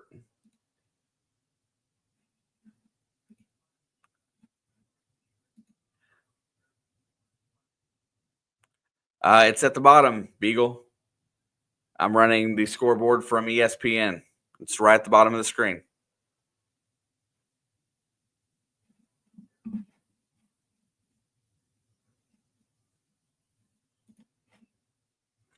Jamar Chase today. Let's look here.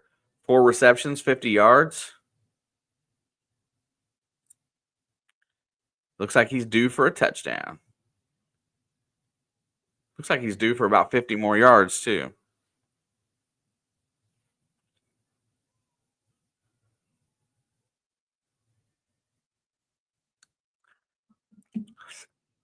Yeah, so I'm trying to figure out. I've always tried to, and it's probably Dave. It's probably because I'm lazy and I haven't read the rule. But false start sometimes confuses me. A lineman can lift his arm and point, but they're not supposed to move, and that's not a false start. I'm never been 100% certain on how that penalty is called exactly. I guess I'm going to have to read that rule because I've often wondered the same thing. I've seen it. Yeah, the guard signaling the snap. And Jermaine Burton gets into the game here. A little bit troubled rookie out of Alabama. A little bit of a head case. Needs to do some maturing, but riddled with talent. Back to pass. Here comes pressure. Burrow's back to throw, and he gets smacked. And the Browns defense starts showing up.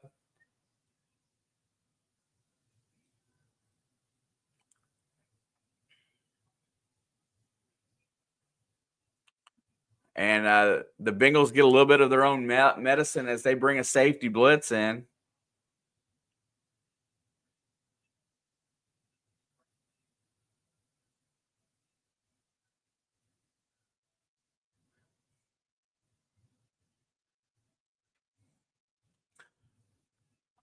All right. Now the Bengals are in a precarious situation that they have to play defense again, although their defense has been good the whole game for the most part. All the way back to the 20, breaks one tackle, comes back, dodges another guy, gets all the way out to the 30. Very spirited run back by Prochet. And this defense for Cincinnati needs to step up and make a stop here with a 17-6 lead, 4:14 to go in the third quarter.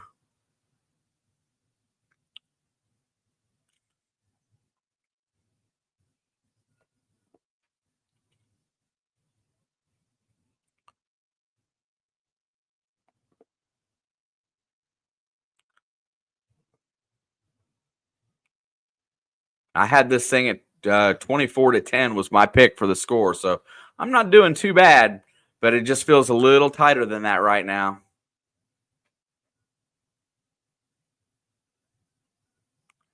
There's the handoff, trying to get a lane, and he's going to be stopped for no gain.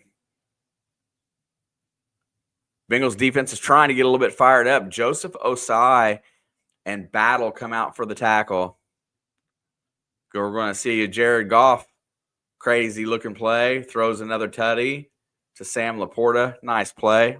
Chicago's defense looks like butt. I just saw the one, and Goff fell down. The running back fell down. He still threw the touchdown. First or second down and 10. Go and play action. Here comes pressure. Fires it over the middle, and it is caught. Jerry Jeudy finally gets one grabbed at midfield against Cam Taylor-Britt, and I'm telling you, this little change of momentum does not give me the warm and fuzzies.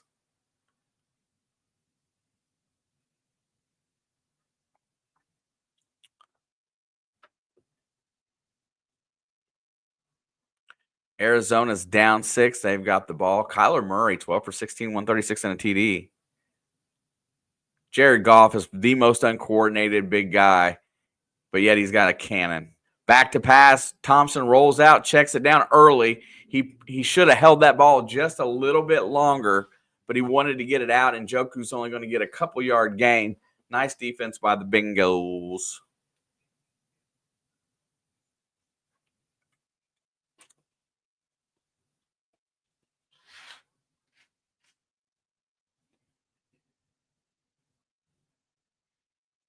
The Lions ran a trick play against the Bears while they were winning.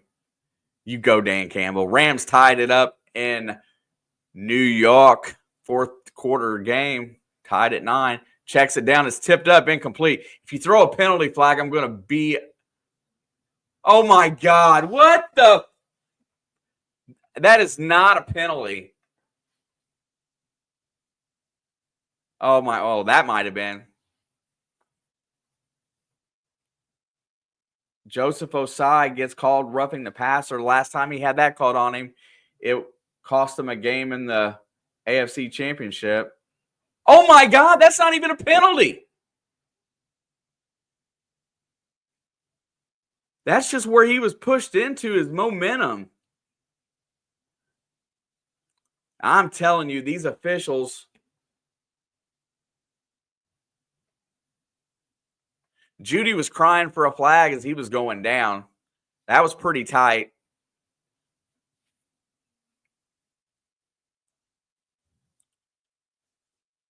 They're going to go with the handoff, and that is blown up for a 5-yard loss. Jerome Ford is tackled by Battle. Jordan Battle comes in and makes a great stop there.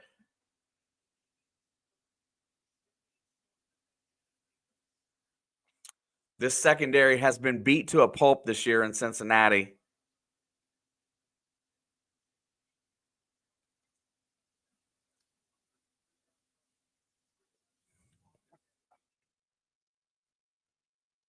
Indy playing like they want to go to the playoffs.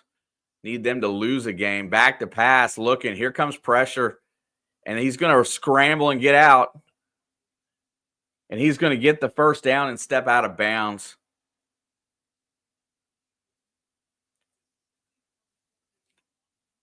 Dave, why on earth would you not have a spy on that quarterback?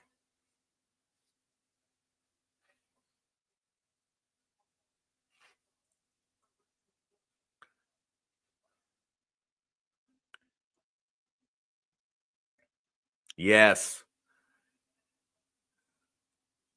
If you don't have somebody there ready just to pounce on that guy,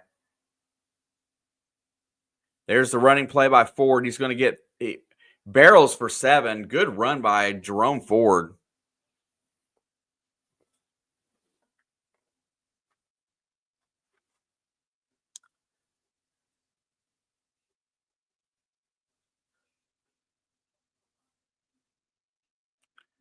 Oh, getting a little nervous as they're down in the red zone now. Ball's at the 15-yard line. There is a handoff to Ford, and he is going to get the first down. They can get another first down here. That should bring us to the end of the third quarter.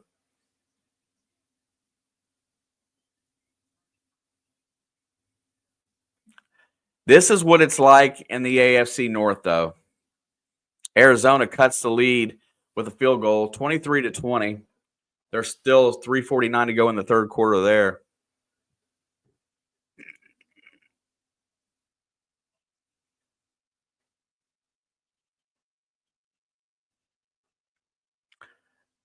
I'm telling you, the penalties, the untimely penalties on two big plays in this game have changed the whole fortune of the Browns. One of them I can't even imagine being a penalty. The other, it took a call from somebody to tell him to throw the flag.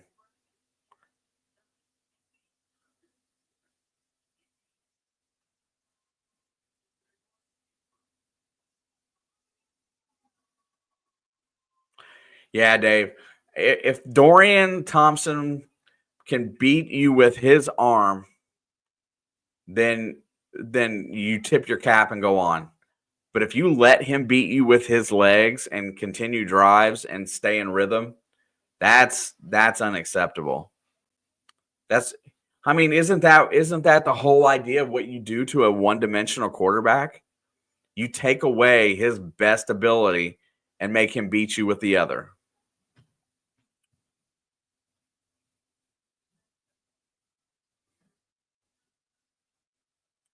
Not a happy camper at this moment. I know my team's not great, but I expect them to. Yes. If it look, I'm gonna jam that box up and go and take my chances going man to man with one deep. Play one deep safety, go man to man. I mean, for crying out loud, jam that box, collapse that pocket.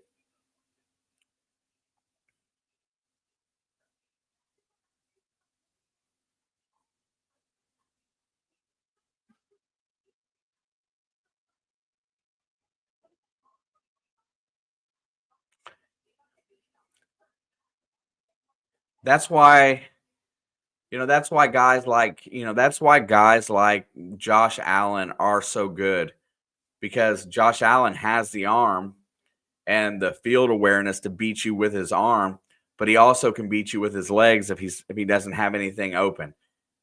Lamar's turning into the same type of quarterback. Looked very much the passer this week. He threw the ball well, and those are the guys that you're gonna lose games one way or the other. It's just if the quarterback makes the right choice.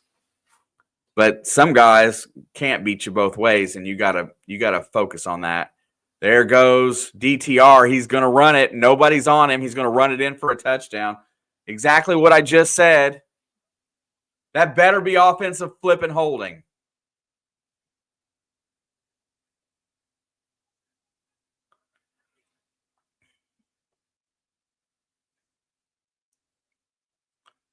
I was going to say there is no way that he was that free.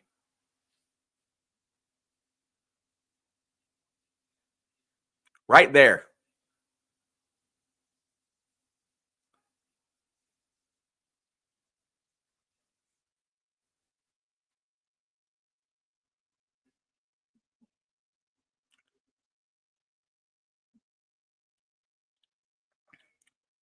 We have not had a very friendly officiating crew today, and that was definitely a hold.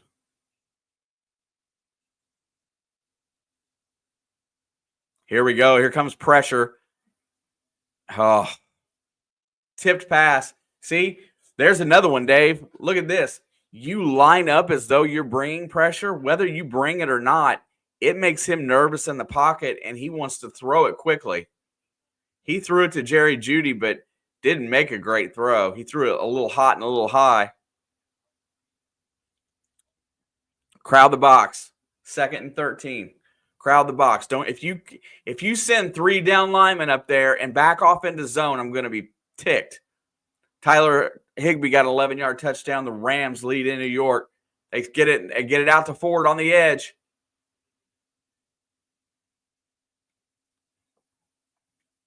And there's another flag on the play. And I believe that's going to be holding on offense again. Jamari Thrash. What a great name for a wide receiver.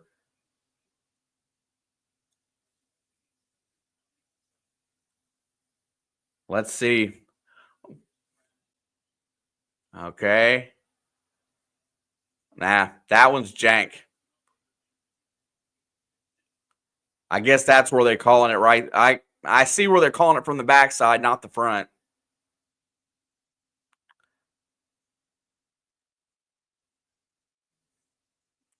Yes, Dave, I agree. You got the right guy for that. All right, they're going to run. There's the run play. And guess what? Dorian gets through. Fumble. Oh, he gets it back.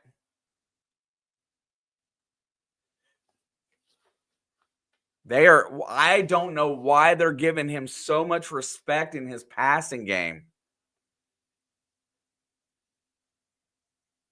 That ball bounced right back to him, too.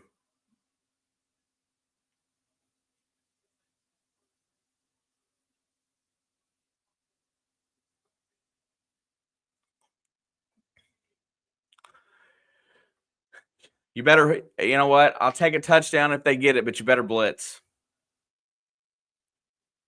You bet. Here comes pressure. Throws it. Picked off in the end zone.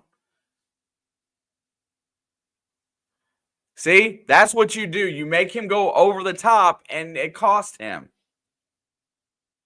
Jordan Battle gets the interception as they rushed 6, and he threw it over the top.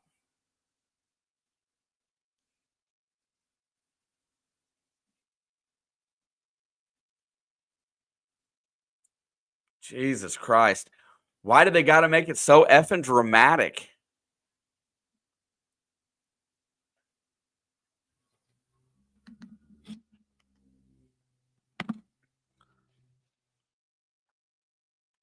A Beyonce halftime show, is that for the Super Bowl? I guess that's been decided, Dave. Is that what we're talking?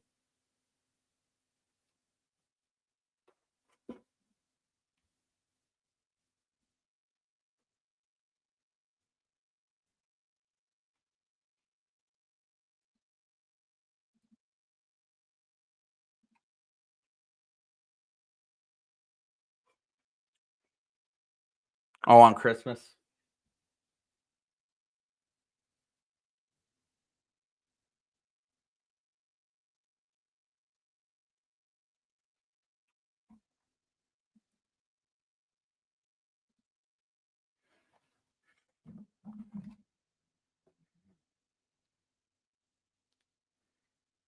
Someone you don't like for the Super Bowl?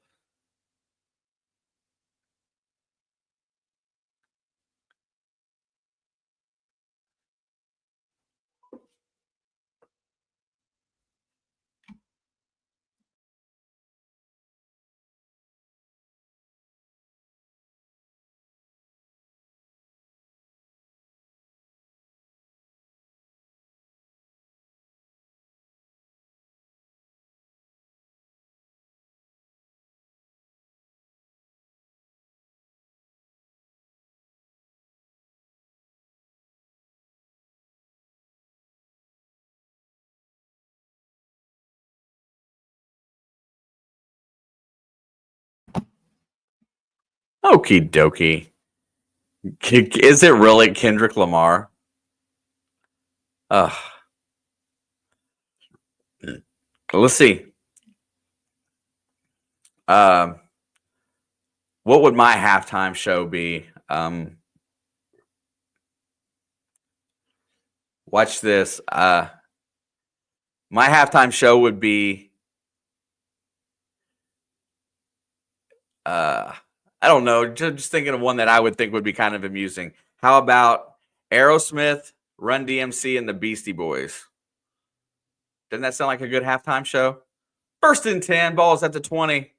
There's the handoff. Chase Brown busts through the hole. It's going to get about 5 yards.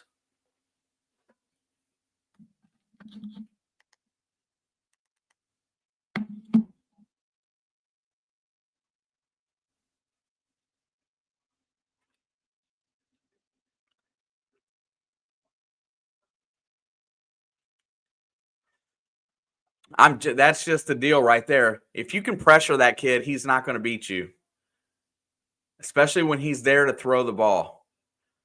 2nd 5, Burrow's back to pass, and he has nowhere to go.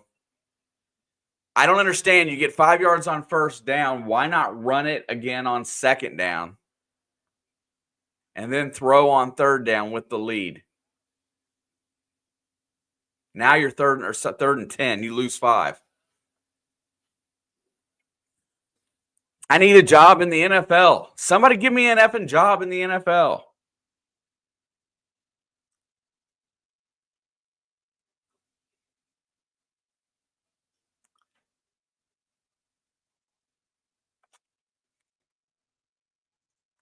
You've got to continually run the ball. T. Higgins is back on the field, guys.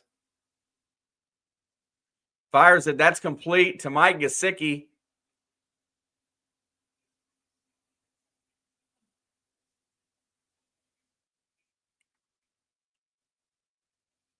Throw the flag.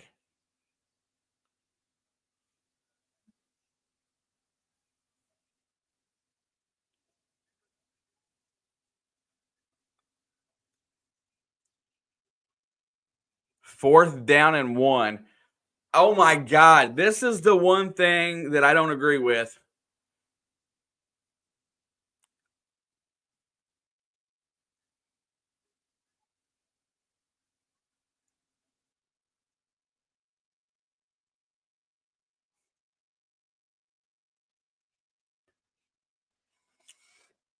They were just trying to get an offsides, which they did once today. Tennessee finally got a touchdown and a 2-point conversion, it looks like.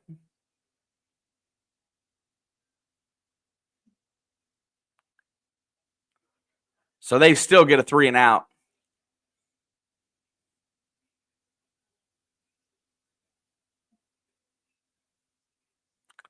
I don't care how you win the game. Just win the damn game.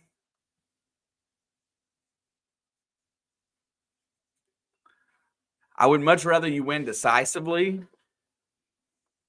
Oh, yeah, Dave, talking about light. I've got my window's got 10 on it here in the basement, but you see it behind me?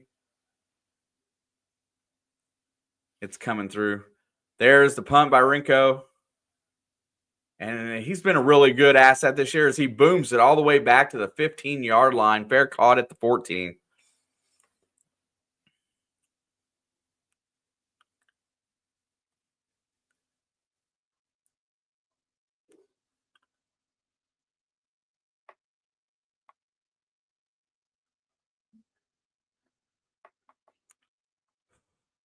Man, I get so stressed out. It is not even funny how stressed out I get during Bengals games.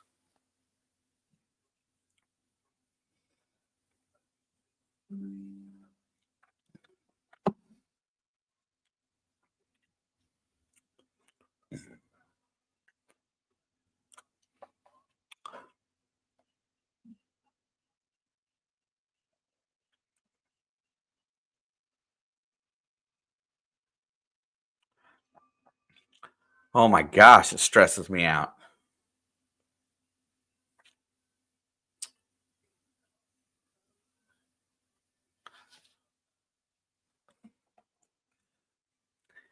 So, you know, I think, Dave, the allure of doing – see, Alex doesn't like to do games with her team in it because she doesn't like you to see her stressed or right or she wants it to be funny. She wants it to be, but she doesn't want to have anything riding on it.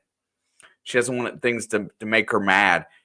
I see the allure of people wanting to watch somebody do their own team to see if you can melt down or if you have an issue. But listen, it's like it's tough sometimes because I don't agree with a lot of the play calling this team does, offensively or defensively. I think they're way too prone to lose a lead because they don't know how to maintain a lead when their offense isn't working perfectly. So I get mad and I scream it. but I come back down.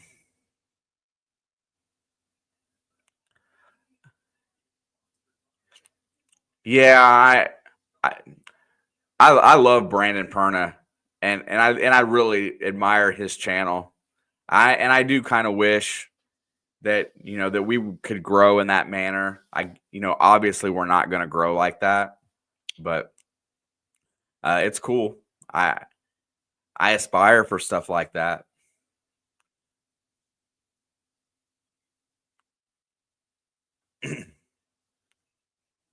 All right, play action. He checks it down to Ford, who has blocking, and he will get close to the first down. I'm okay with that one.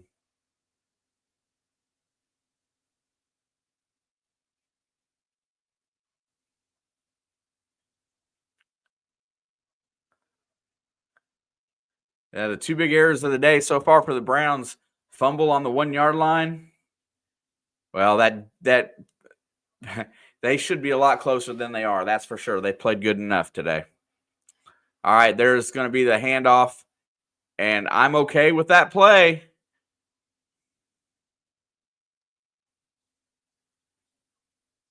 The Jets just decided that they're not punting today. Ooh.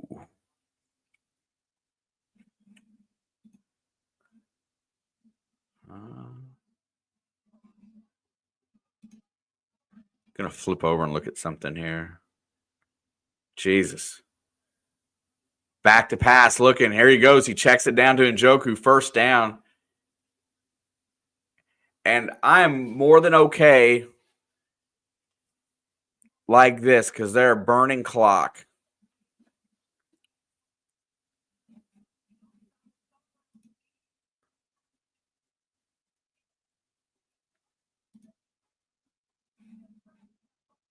Back to pass, hands it off. There goes Ford, nowhere. And he's trying to barrel his way forward for a couple extra yards, which he gets. But every 2 plays is a minute, and I can just keep on burning it.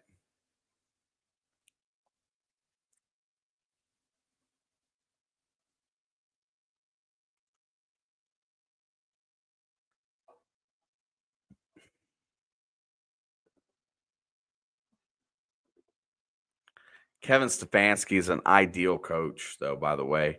He knows how to make do with the team that he's got and finds a playing way to win games no matter what his situation. Back to pass, checks it down. It's going to be caught. He keeps him in bounds. Good job by Cam Taylor-Britt. That is Strong Jr. making the grab there.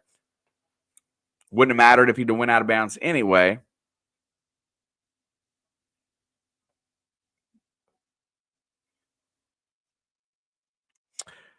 And the clock's still going. It's 3rd down and 6 here. It's obviously 4-down territory for the Browns. The Bengals should send pressure here.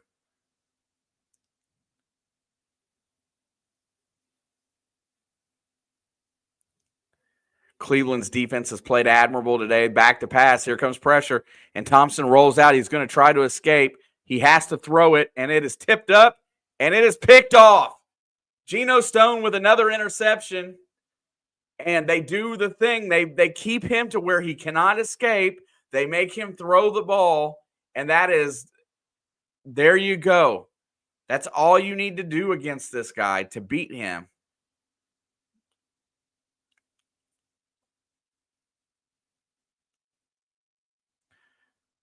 That is Ivy that got his hand in there on Njoku to get the ball up in the air, and it's tipped and intercepted thrown into double coverage. Let him throw the ball, make him make a mistake. Finally, you do something I approve of.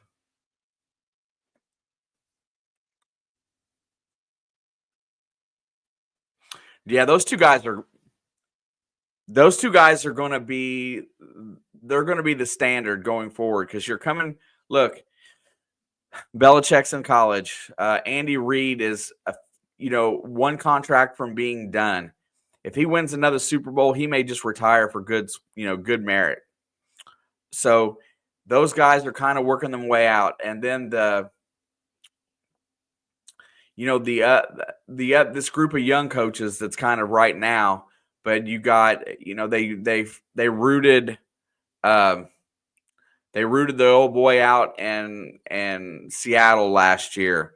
Probably one of my favorite coaches. I can't get his name out of my mouth right at the moment, but they rooted him out. A lot of the older head coaches have gone to coordinator positions. It's a different game today, and these younger offensive mind coaches are really, Pete Carroll, are really kind of dictating the direction of the sport. And I think that's kind of why they didn't give Belichick the chance in Atlanta last year.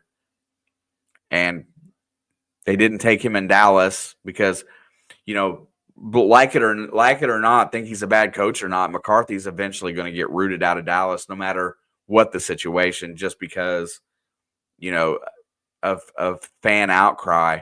The Bears, Matt LaFleur, same kind of guy. I think Matt LaFleur is right up there with those two guys as far as they might be the three best up and coming minds in the NFL. Matt LaFleur, look what Matt LaFleur did with Malik Willis, dude. That was an amazing couple games.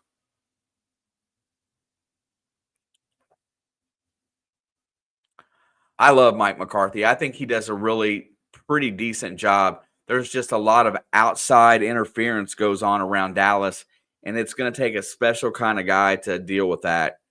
And he's been a good regular season coach just because the East has been weak for a few years. That East is not weak this year. 1st and 10, run the ball. 1st and 10, hand off to Chase Brown. He's going to break it for 5, 6, 7, 8, 9 yards. Looks like he gets a first down. Man, you just ran the ball for 10 yards. How about running it again? If you don't like getting sacked, run the ball. Carolina up 10.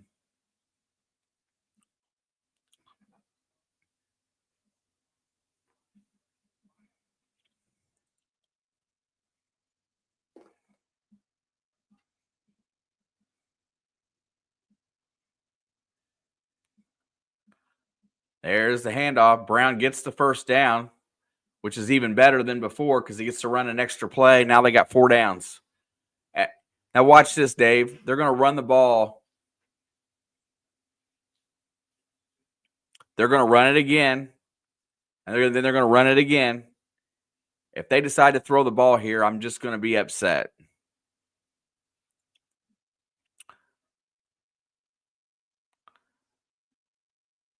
You can run a jet sweep to your wide receiver. I don't care. Just run the ball.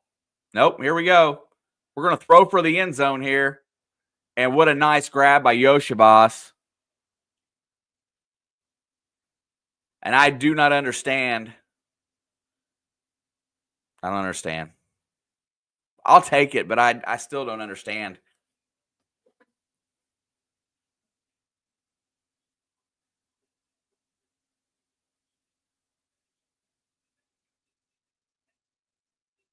Good job by Yoshibas to come down inbounds. I'll say good job, but I would just prefer you run it.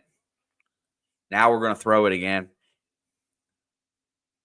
You haven't turned the ball over all day. Don't do it now. Don't you dare. Oh, here we go. Checks it down to Jamar. Jamar's trying to get outside, and he's going to run it, and he goes out of bounds. Oh, but wait. Laundry. Jamar says it's a face mask.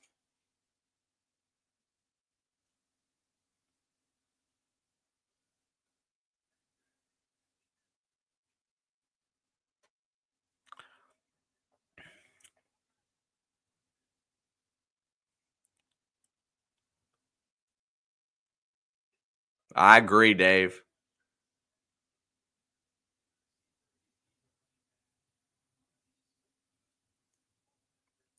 He's going to throw it to Jamar again here because Jamar wants to be in the scoring column today.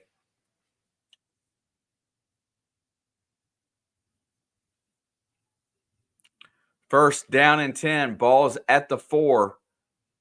There's the handoff to Chase Brown, who keeps his legs going, and he goes all the way down to the 1.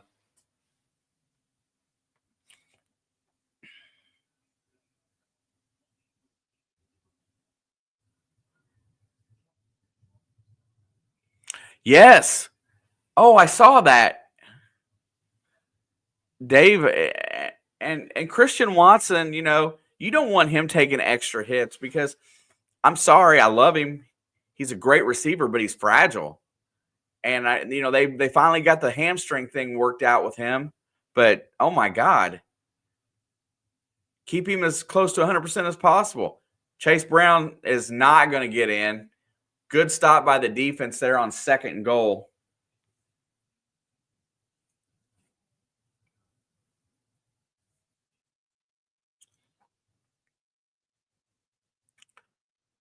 Yeah, I didn't like the way that when he came down from that hit, the way he stretched. The way that it showed it, it was almost like it was a groin injury.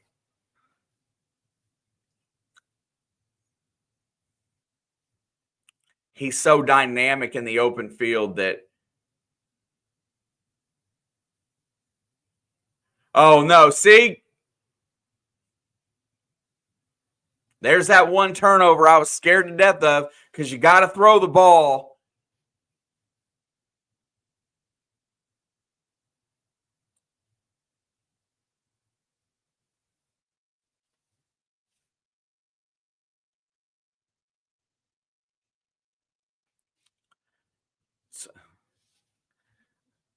The only thing you couldn't do there was turn the ball over. And what'd you do? You turned the damn ball over.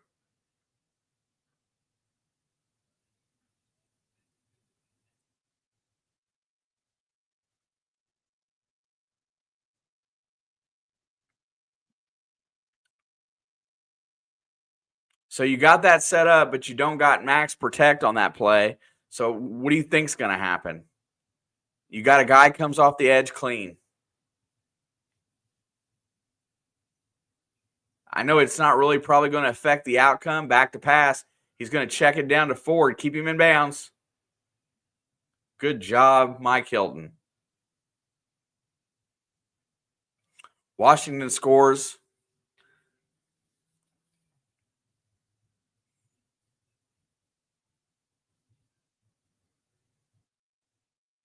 Oh, that Illinois team's got a couple good guys on there for this year. Back to pass, looking. You got to get pressure. Throws it the out route, and he steps out of bounds. And that was a breakdown in coverage right there. Where was your guy on Moore?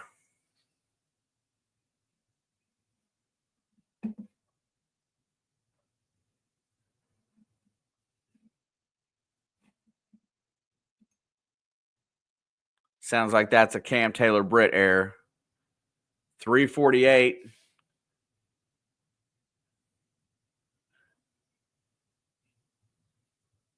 And it's another stepped out of bounds. Rams go up 10 with 5:17 to go. I do too. And that's the one thing you don't want to do against this quarterback. You don't want to play prevent against this young quarterback. It lets him get rhythm. Back to pass. Comes pressure, and he's going to be sacked this time.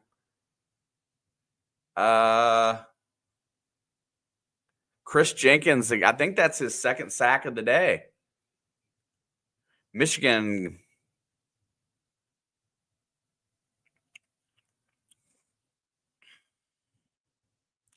Titans are making a comeback, down 16. With the ball, though, with 8:13 to go.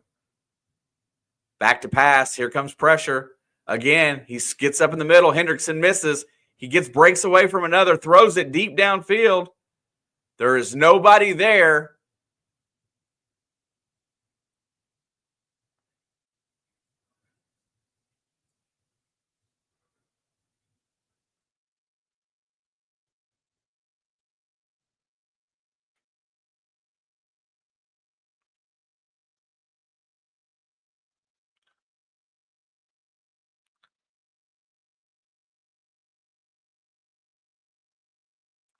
Definitely just trying to get that ball thrown away here. 4th down and 8. This is the ball game right here. You've got 3 guys rushing, I'd blitz, but that's just me. I'd send pressure. There he goes. DTR's trying to escape. And what a throw. They're going to say that's a catch. We're having an argument that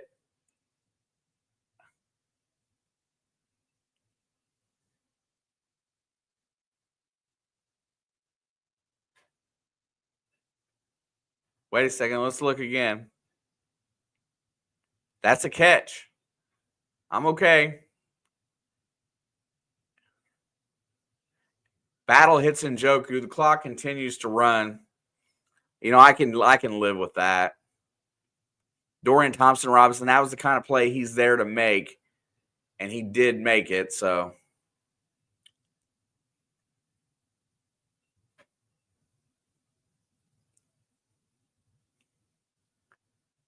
Back to pass, looking down the field, has time. Pressure's coming again. He tries to escape. Fumble. That's a fumble out of bounds. It's not a pass. So it's going to go back to where he should have been sacked because you can't fumble forward out of bounds. That is a fumble. That is not an incomplete pass.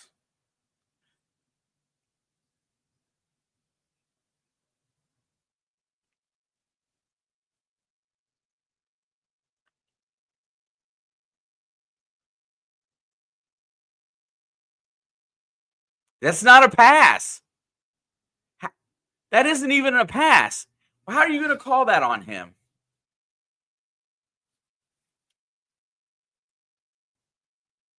I don't agree with that either.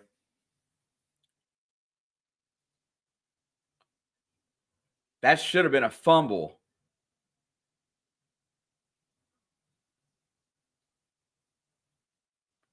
This angle here makes me feel that it's more of a fumble. Grabs the arm, pulls the arm down, the ball is going forward. Whatever. 3rd and 20, back to pass. Here comes pressure, sacked. Pocket collapses. Jackson gets the sack. And that brings us to the 2-minute warning. I'm a mess.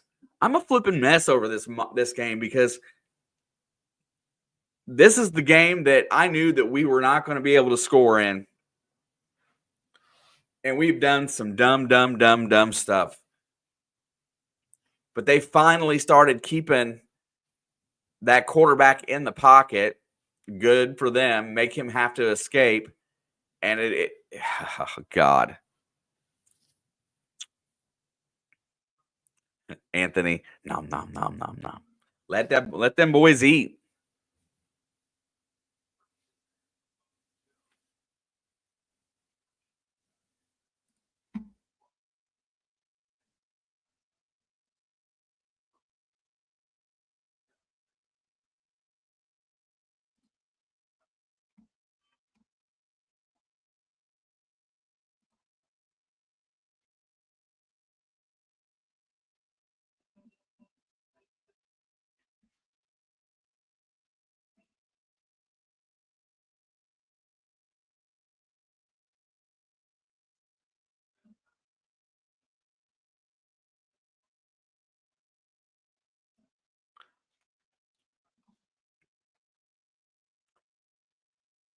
I know, Anthony, and that's the problem is that, you know, even as bad as this Cleveland Browns team has been this year, 3-11, 1-6 away, their wins are against the Ravens, the Steelers. Trying to figure out, I don't know who the third one's against. Hopefully not us.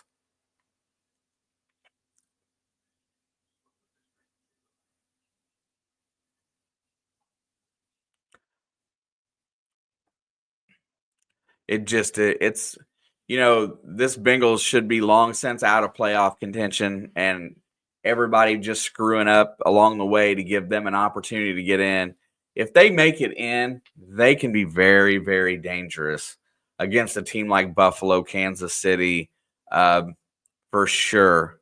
For sure, these AFC teams, because they know how to play against them. Baltimore and Pittsburgh's a little bit tougher because they're divisional, but Houston they can be very difficult on. And just as bad as it's been this year, I just think that the offense is that good, except for divisional games. So it's 4th down and 27. Thank goodness that they got 4 down linemen. Back to pass. Rolling out. Hendrickson makes him throw it over the middle. Tipped up and incomplete. Let it hit the ground.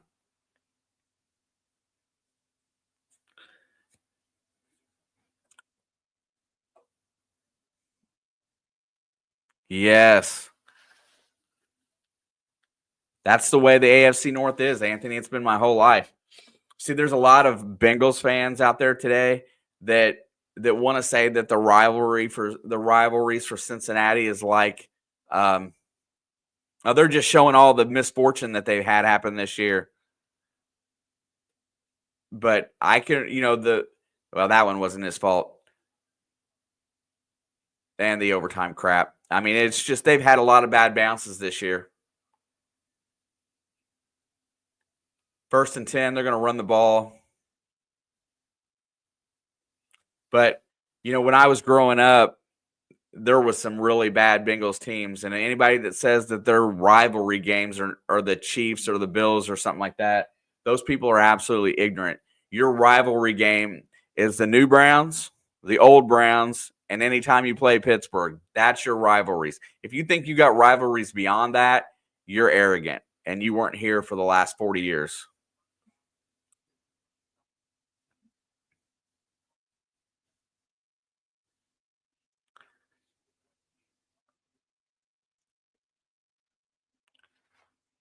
I get so mad when people act like Cincinnati, Kansas City's a rivalry, and it's nowhere near. That's not what it is. It's a couple of teams that meet in the playoffs, and they meet. There's a false start. He's going to throw it for the end zone. There's your touchdown to Chase.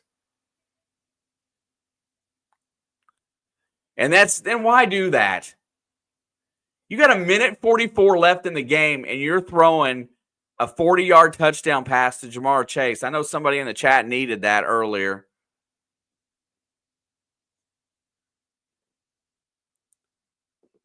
They used the play to draw somebody off sides, but I know they're frustrated from this second half. But why do that? Take a flipping knee.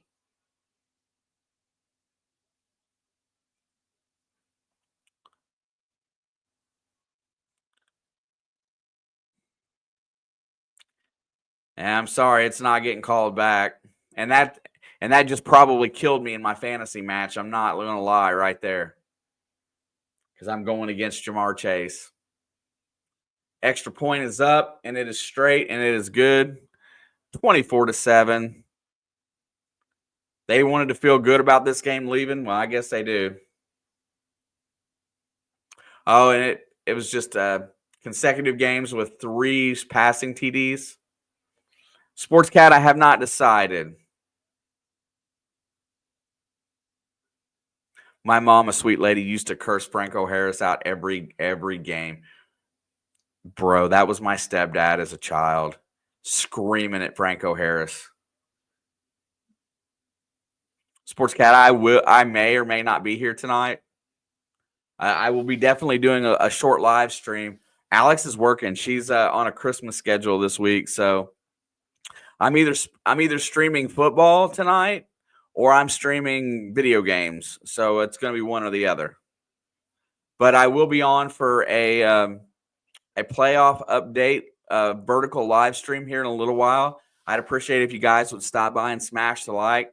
Tom Kingery, I thank you, my friend, for stopping in today and helping me pass a goal up on here on the YouTube side. It means the world to me. And I will catch you guys here at the end as we finish out, looking for anything else interesting. Tennessee is obviously not going to help me today, so I'm a San Fran fan today. Can't believe I'm saying that.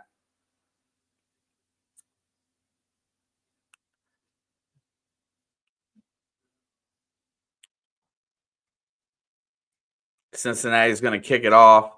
Low line drive, and it's through the back of the end zone.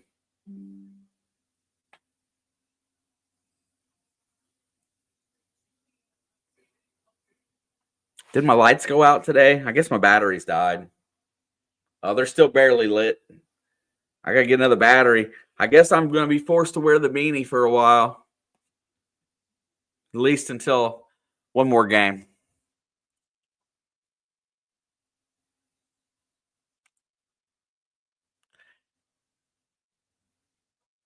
Bro, I know. Listen, I just want my Bengals in the playoffs. Give me at least one more game of despair, whether they win or lose. I just want to see them there. But here we go. Thompson Robinson checks it down. They got the screenplay drawn up, and that is a 10-yard gain. Listen, 49ers, that they're not a rival to me, but they are like they're like Satan as well. Joe Montana, I have nightmares over that guy. Anthony, my first football game was the Freezer Bowl, and that's an interception. No, it hit the ground. They kept fighting for it. My first game as a fan, Anthony, was the Freezer Bowl against the Chargers. The 1981, I can't think it's 81 AFC Championship game.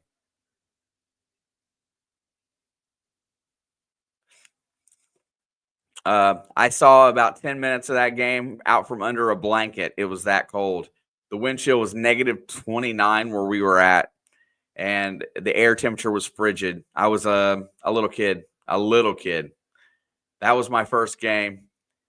Then I watched the Super Bowl from the confinements of my own home, and the Titans are coming back, but it looks like it's a little too late. Down 8 to Indy.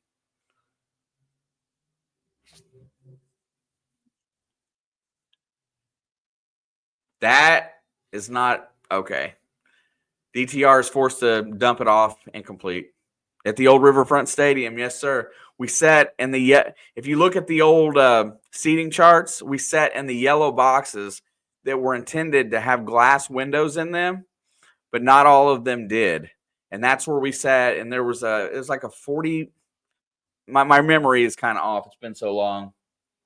But it was a little small area, and it was right at the top of the stadium, and the wind blew through that box like there was no tomorrow, and we froze to death. Goes downfield, overthrown, incomplete, battle in coverage, and it was cold. It was cold, colder than a mother-in-law's heart. Yes, sir. And then I got to watch the Super Bowl from the comfort of my own home, sitting next to a fireplace, and that was much better. But I would rather freeze to death and win than be comfortable and lose. That Super Bowl and not the first one broke my heart. I loved Kenny Anderson. I love Pete Johnson.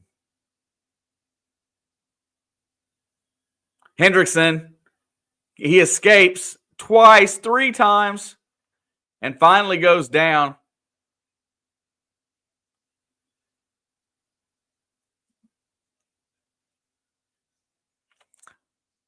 The offensive line just gave up.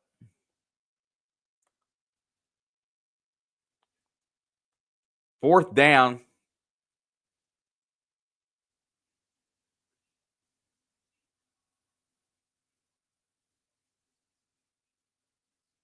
Back to pass. Looking down the field. Got time. Fires it over the middle.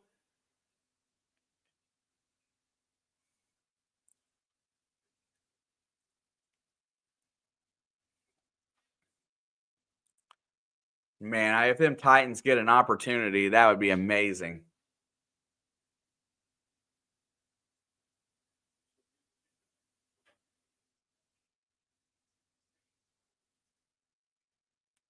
Next week, Bengals and Broncos on Saturday. If the Bengals win that, they have truly a legit shot at making the playoffs, as the Broncos will have the Chiefs on the last week in the year. And Jake Browning gets to take a snap. Bengals today get the dub. Thank you guys for being here on a Sunday afternoon. First one of these that I've got to do all year. Georgianne, thank you. Tim Crumry's injury cost us the Super Bowl. Yeah, that was like the first play of the game, and what an exquisite talent that guy was. Oh my God.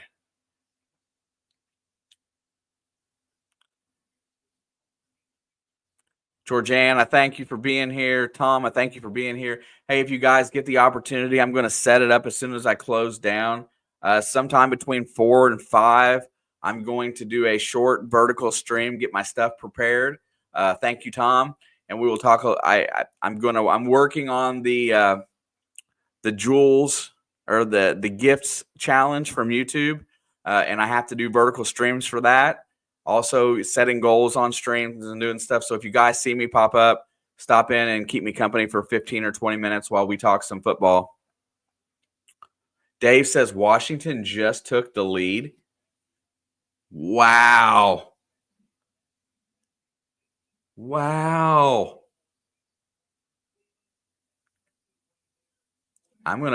Let's see. Hang on a second. Let me see what I got on the other game.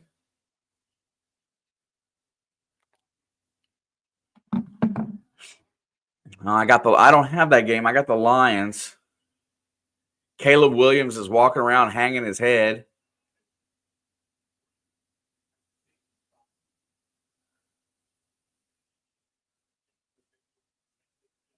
Yeah, Branch was a great draft. That's who I wanted when the Lions took him. Stranger! Who day?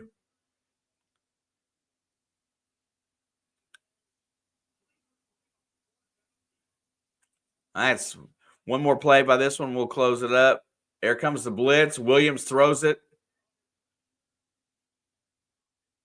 Just waited for him to throw it. Williams has got to peel himself up off the ground. Looks like the Lions. But hold up. There's a flag. I love Jaden Daniels, Dave. My fear with Jaden Daniels, and I've said it before, I said it during the draft, is that he's going to end up going the way of RG3. Did the Titans get the ball back, Stranger? Colts still have it.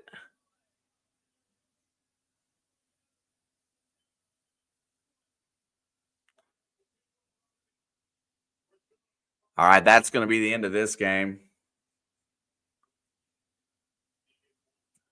DJ Moore goes up to make a catch. Really good defense in the corner. Terry and Arnold, another one that I was really high on that I'd love to have. Wow, what a bad flag up for that. You know what? I just feel like the officiating in the NFL is there to create drama, not create order in the game. I feel like they make it unnecessarily close.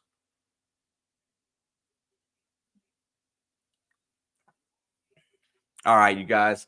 Look for a vertical live here in just a little bit. And I will see you guys later. If I'm in here tonight for the football game, then I'm in here for the football game. If I am not, look for me on the gaming channel, and I'll be streaming gaming for the first time this year or in a while. Yeah, I think that's 1st and 10 on the 45. Anthony Richardson's looks like they're going to kill the clock. That was a ridiculous flag.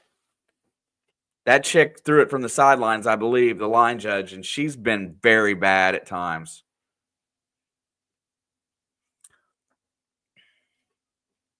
Hey, I agree. That roughing the passer call was the worst one I've seen all year.